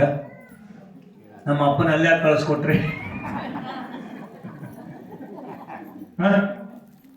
ಮಗ ಹೋಗಿ ಕೈ ಜೋಡಿಸ್ಕೊಂಡು ವಿನಯದಿಂದ ಮುನಿಗಳಿಗೆ ವಂದನ ಮಾಡಿ, ಹೇ ಗುರುರಾಯ್, ಹೇ ಗುರುವರ್, ಹೇ ಮುನಿರಾಜ್, ನೀವು ಹೇಳಿದಂತ ಮಾತು 100ಕ್ಕೆ 100 ಸತ್ಯ ಆಗಿದೆ. ಯಾರು ಧರ್ಮ ಮಾಡಂಗಿಲ್ಲ, ಯಾರ ಧರ್ಮಕ್ಕೆ ವಿಘ್ನ ಮಾಡ್ತಾರೆ, ತಮ್ಮ ಆತ್ಮ ಕಲ್ಯಾಣ ವಿಚಾರ ಮಾಡಂಗಿಲ್ಲ, ಅವ್ರು ನಿಶ್ಚಿತವಾಗಿ ಕೀಟಾಣುವಾಗಿ ಹುಟ್ಟೋರಿದ್ದಾರೆ. ನಮ್ಮ ಅಪ್ಪ ಶೆಟ್ ಸಾವುಕಾರ ಇದ್ದ ಊರಲ್ಲಿ ಆದ್ರೂ ಕೂಡ ಅಲ್ಲಿ ಹೋಗಿ ಹುಟ್ಟಿದ್ದಾನೆ. ಅದೇ ಆತ್ಮ ಇದೆ, ನನಗೆ ಗೊತ್ತಿದೆ. ಆದ್ರೆ ಅದನ್ನ ತೆಗಿಯಕ್ಕಾಗುತ್ತಿಲ್ಲ, ಅವ್ರ ಆಜ್ಞೆ ಪಾಲನೆ ಆಗ್ತಿಲ್ಲ. ಏನು ಮಾಡೋದು ಅಂತ ಮುನಿಗಳನ್ನ ಕೇಳ್ತಾರೆ. ಮುನಿಗಳು ಏನ್ ಹೇಳ್ತಾರೆ ಗೊತ್ತಾ? ಹೇ ಹುಚ್ಚ, ಯಾವ ಜೀವ ಎಲ್ಲೆಲ್ಲಿ ಹೋಗಿ ಹುಟ್ಟುತ್ತದೆ ಅದೇ ಅದಕ್ಕೆ ಸ್ವರ್ಗ ಅಂತೆ. ನೀನ್ ಯಾರ ಆ ಜೀವ ಅಲ್ಲಿ ತೆಗಿಯವ? ಹಂದಿಗಳೆಲ್ಲಿ ಇರ್ತಾವ? ಮನುಷ್ಯನೇ ಇರ್ಬೋದು ಹಿಂದಿನ ಜನ್ಮದಾಗ.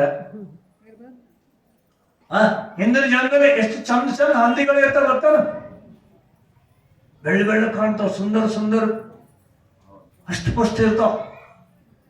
ಅಲ್ಲೇ ಬಿದ್ದು ಕುಣ್ಕೊಂತ ಆಡ್ಕೊಂತ ಮಸ್ತ್ ಸ್ವರ್ಗದಾಗ ಇದೀವ ಅಂತವ್. ಅಲ್ಲಿನ ಕರ್ಕೊಂಬರಕ್ ಆಗುತ್ತವನ್ನ. ಅದೇ ಸ್ವರ್ಗ. ಅದಕ್ಕೆ ಯಾವ ಜೀವ ಎಲ್ಲಿ ಹುಟ್ಟಿದ್ರೆ ಅದೇ ಆನಂದದಿಂದ ಆ ಜಾಗವನ್ನ ಬಿಡ್ಲಿಕ್ಕೆ ಒಪ್ಪಂಗಿಲ್ಲ. ಮಜ್ಗಾಂವ್ದಾಗ ನಿಮಗೂ ಹೇಳ್ತೀವಿ, ಬರ್ರಿ ದೀಕ್ಷಾ ತಗೊಳ್ರಿ, ಅದ್ ತಗೊಂಡ್ ತಯಾರಿದ್ರಿ. ಮಜ್ಗಾಂವ್ ಇಷ್ಟು ಚಲೋ ಐತಿ, ಗಲ್ಲಿ ಗಲ್ಲಿ ಹಬ್ಬ ಗಿಬ್ಬ, ಪಟಾಕಿ, ದೀಪಾವಳಿ, ತಿನ್ನೋದು ಉಣ್ಣೋದು, ಯಾವ ಕಾರ್ಯಕ್ರಮ ಇದ್ರು ಹಾಲ್ದಾಗ ತುಂಬಿ ಹೋಗ್ತತ್ತ ಊಟಕ್ಕೆ. ಇಷ್ಟು ಮಜಾ ಎಲ್ಲಿ ಸಿಗೋದು? ನಾವು ದೀಕ್ಷೆ ತಗೊಳ್ಳಿಲ್ಲಪ್ಪ. ಯಾಕ? ಯಾವ ಜೀವ ಎಲ್ಲಿ ತನ್ನ ಸುಖ ಹುಡುಕ್ತಾನೆ ಐತಲ್ಲ ಅದೇ ಸ್ವರ್ಗ ಅಂತ ತಿಳ್ಕೊಂತ. ನೀವಿಲ್ಲ ಇದ್ರಿ ಕರೆ, ಆ ಕೀಟಾಣದ್ದು ಹೇಳ್ತಾ ಇದ್ ನಾನು. ಅದಕ್ಕೆ ಅದೇ ಸ್ವರ್ಗ, ಅದೇ ಮಸ್ತಿ, ಅದೇ ಅರಮನೆ. ಅದಕ್ಕೆ ಅದನ್ನ ತೆಗಿಯೋರು ನಾವೇ ಯಾರು? ನೀನ್ ಯಾರು ಅಂತ ಹೇಳಿ ಮುನಿಗಳು ಹೇಳ್ತಾರೆ. ನೀ ಅದನ್ನ ಹೊಡೆಯಕ್ ಹೋಗ್ಬೇಡ, ಬಡಿಯಕ್ ಹೋಗ್ಬೇಡ. ಅದಕ್ಕೆ ಕರ್ಮ ಧರ್ಮ ಅದ್ರದ್ದು ಐತದು.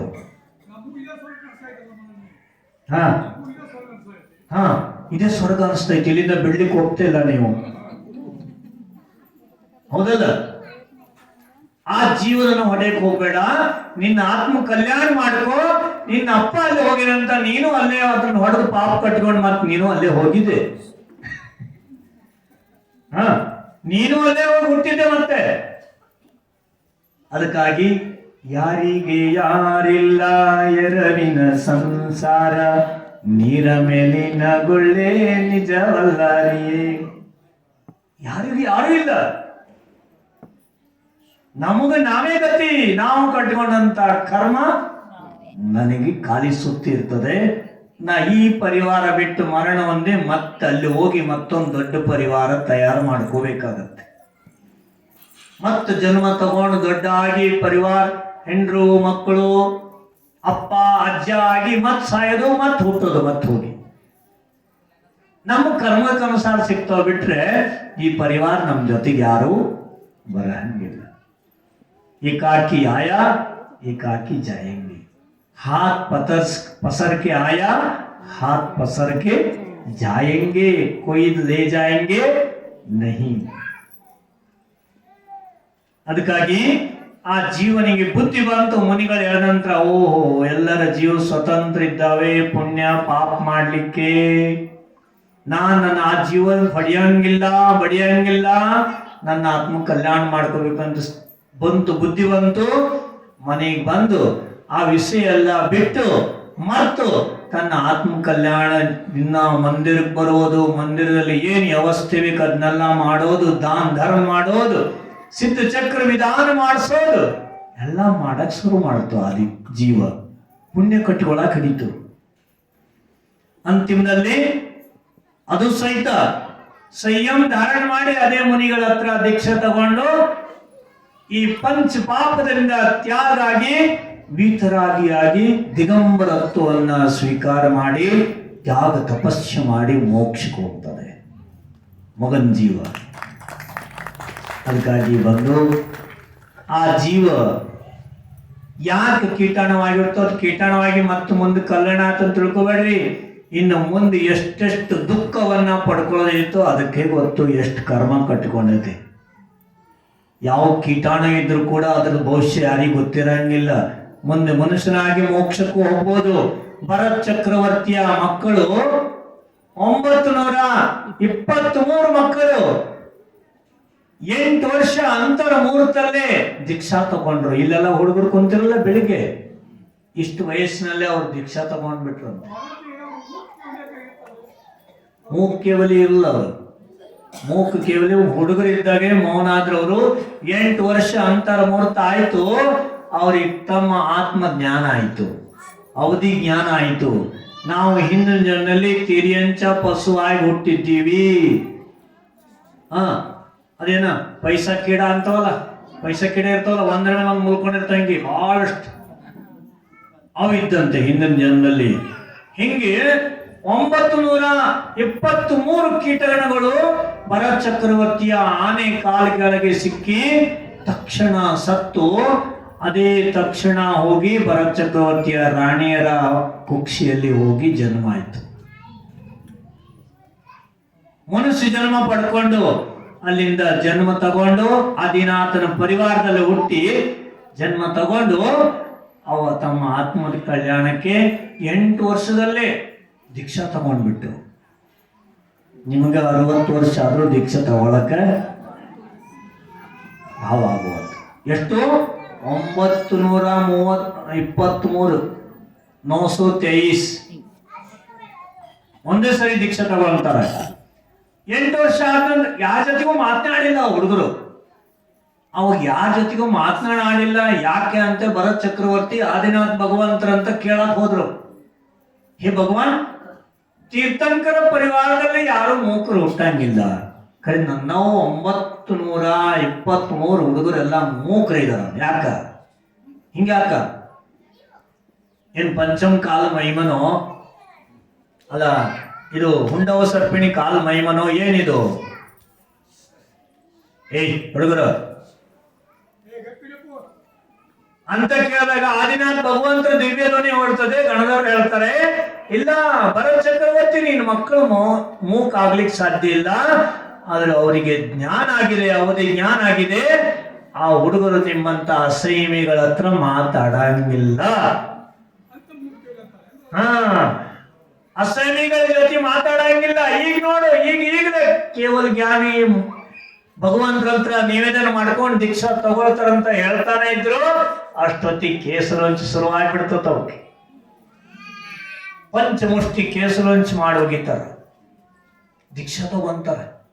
ಸಣ್ಣ ಸಣ್ಣ ಸಣ್ಣ ಸಣ್ಣ ಮುನಿಗಳಾಗ್ತಾರೆ. ಸಣ್ಣ ಸಣ್ಣ ಮುನಿಗಳಂದ್ರೆ ಅವಾಗನ ಹುಡುಗರೆ ನಿಮ್ಮಂಗೆ ಇರ್ತಿದ್ರು, ಅವಾಗನ ಶಿಶು ಇಷ್ಟು ದೊಡ್ಡ ಇರ್ತಿದ್ರು ನಿಮ್ಮಂಗೆ.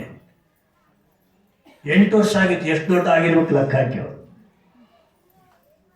ಒಂದು 7-8 ಧನಸರು ಆಗಿ ಎತ್ತರ ಆಗಿರ್ಬೋದು.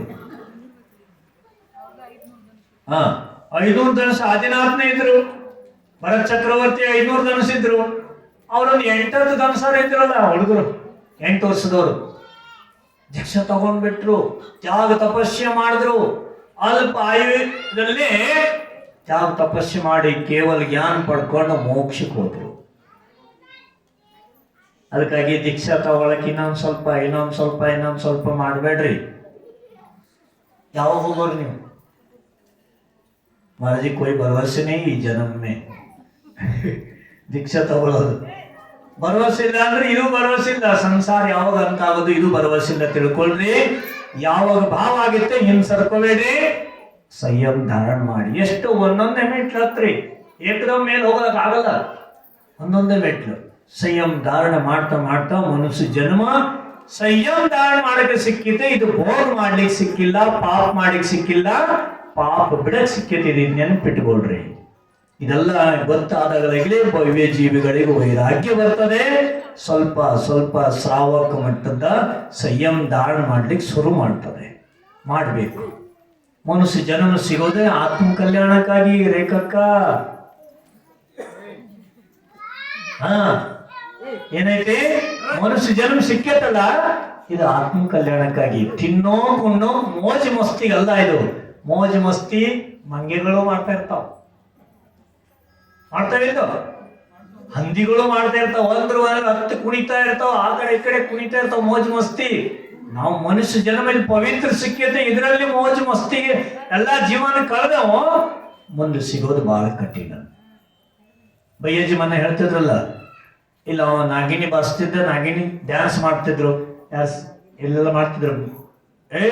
ಏನ್ ಮಾಡ್ತೀರಿ? ಮುಂದಿನ ಜನ ನಾಗಿನಿ ಆಗಿ ಹುಟ್ಟಾರೋ ಪಶು. ಸರಿ ಐತಿ. ತಿರಿಯನ್ ಶರಣಕ್ಕೆ ಯಾವಾಗಲೂ ನಾವು ನಾಚಬಾರ್ದು. ನಾಗಿನೆಲ್ಲ ಆಡೋದು ತಿರಿಯಂಕೆ ಪಶು ವೇಷ. ಇದು ಮನುಷ್ಯರು ಹೆಂಗ್ ನೃತ್ಯ ಮಾಡ್ತಾರ ಗೊತ್ತೈತಿ? ನಮಗೆ ಮಾಡಿ ತೋರ್ಸಕ್ಕೂ ಬರಲ್ಲ. ನೋಡ್ತಿರಲಿಲ್ಲ? ಆ ಕಡೆ ಎಲ್ಲ ಕಾರ್ಯಕ್ರಮ ನಡೀತಲ್ಲ, ಟಿವಿಲಲ್ಲಿ ನೋಡಿ ಕಲ್ತ್ಕೊಳ್ಳಿ. ಬಹಳ ಈ ಸರಿ ಚೆಂದ ಮಾಡಿದ್ರೆ ನೀವು ತೊಂದರೆ ಇಲ್ಲ. ಆದ್ರೂ ಕೂಡ ಸ್ವಲ್ಪ ರೀತಿ ನಿಯತ್ತು ಶಾಸ್ತ್ರಾನುಸಾರ ನೃತ್ಯ ಮಾಡ್ಲಿಕ್ಕೆ ಹೇಳ್ತ ಮಾಡ್ಲೇಬೇಕಂತೆ. ಪೂಜಾ ಅನುಷ್ಠಾನದ ನೃತ್ಯ ಮಾಡೇ ಕುಣಿಬೇಕಂತೆ. ನೃತ್ಯ ಮಾಡದಿದ್ದರೂ ಅವರು ಭಕ್ತಿನೇ ಅವ್ರದ್ದು ಬರ್ತಾ ಇಲ್ಲ ಅಂತ.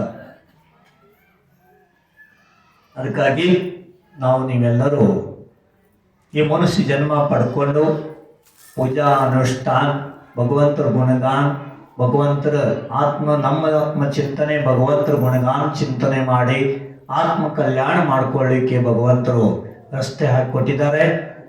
ನಿಮ್ಮೆಲ್ಲರಿಗೂ ಆ ಅವಸರ ಸಿಗಲಿ. ಆ ಅವಸರವನ್ನ ನಾವು ಸದುಪಯೋಗ ಮಾಡಿಕೊಂಡು ನಮ್ಮ ಆತ್ಮ ಕಲ್ಯಾಣ ಆಗಲಿ. ನಿಮ್ಗೆಲ್ಲರಿಗೂ ಜಲ್ದಿ ಆ ಭಗವಂತರು ತಮ್ಮ ಸ್ಥಾನದಲ್ಲಿ ಕರ್ಕೊಳ್ಳಿ ಅಂದ್ಬಿಟ್ಟು ಇವತ್ತಿನ ಅಂತಿಮ ದಿವಸದ ಪ್ರವಚನವನ್ನ ನಿಮ್ಗೆಲ್ಲರಿಗೂ ಕೊಡ್ತಾ ಇದ್ದೀವಿ. ಇನ್ನು ಮುಂದೆ ಯಾವಾಗ ಎಷ್ಟು ಸಮಯ ಸಿಗ್ತದೆ, ಮಹಾರಾಜರ ಪ್ರವಚನ ಯಾವಾಗ ಆಗತ್ತೆ, ಇದೆಲ್ಲ ನಿಮ್ಮ ಪುಣ್ಯದ ಮೇಲೆ ಇರ್ತದೆ. ಅದಕ್ಕಾಗಿ ಅಲ್ಲ, ಇವತ್ತು ಶಿಕ್ಷಕರ ಅಂತಿಮ ಇಲ್ಲ ಅಲ್ಲ? ಅದೇ ಶಿಕ್ಷಕರ ಅಂತಿಮ ಇದೆ. ಮತ್ತೆ ಏನಂತ ತಿಳ್ಕೊಂಡಿರಿ ಮತ್ತೆ ನೀವು. ಅದಕ್ಕಾಗಿ ಇದೆಲ್ಲ ಬಹಳ ಪುಣ್ಯ ಬೇಕು. ಸತ್ಸಂಗತಿ, ಜಿನ್ವಾಣಿ ಕೇಳೋದು, ಮುನಿ ಮಹಾರಾಜರ ಸಾನ್ನಿಧ್ಯದಲ್ಲಿ ಪೂಜಾ ಅನುಷ್ಠಾನ ಮಾಡೋದು, ನಮ್ಮ ಆತ್ಮದ ಕಥೆಯನ್ನ ಕೇಳೋದು ಕೂಡ ಇದೆಲ್ಲ ಬಹಳ ಪುಣ್ಯ ಬೇಕು. ಪುಣ್ಯ ಇದು ಜೀವ. ನೀವೆಲ್ಲರೂ ಪುಣ್ಯಾತ್ಮರ ಇದ್ದೀರಿ. ಹಿಂಗೆ ಪುಣ್ಯಾತ್ಮರಾಗಿರಿ. ನಿಮ್ಗೆಲ್ಲರಿಗೂ ಈ ಅವಸರ ಬಾರ್ ಸಿಗ್ತಾ ಇರ್ಲಿ ಅನ್ನೋ ಭಾವನೆಯಿಂದ ಅಹಿಂಸಾ ಪರಮೋ ಧರ್ಮ ಕೀ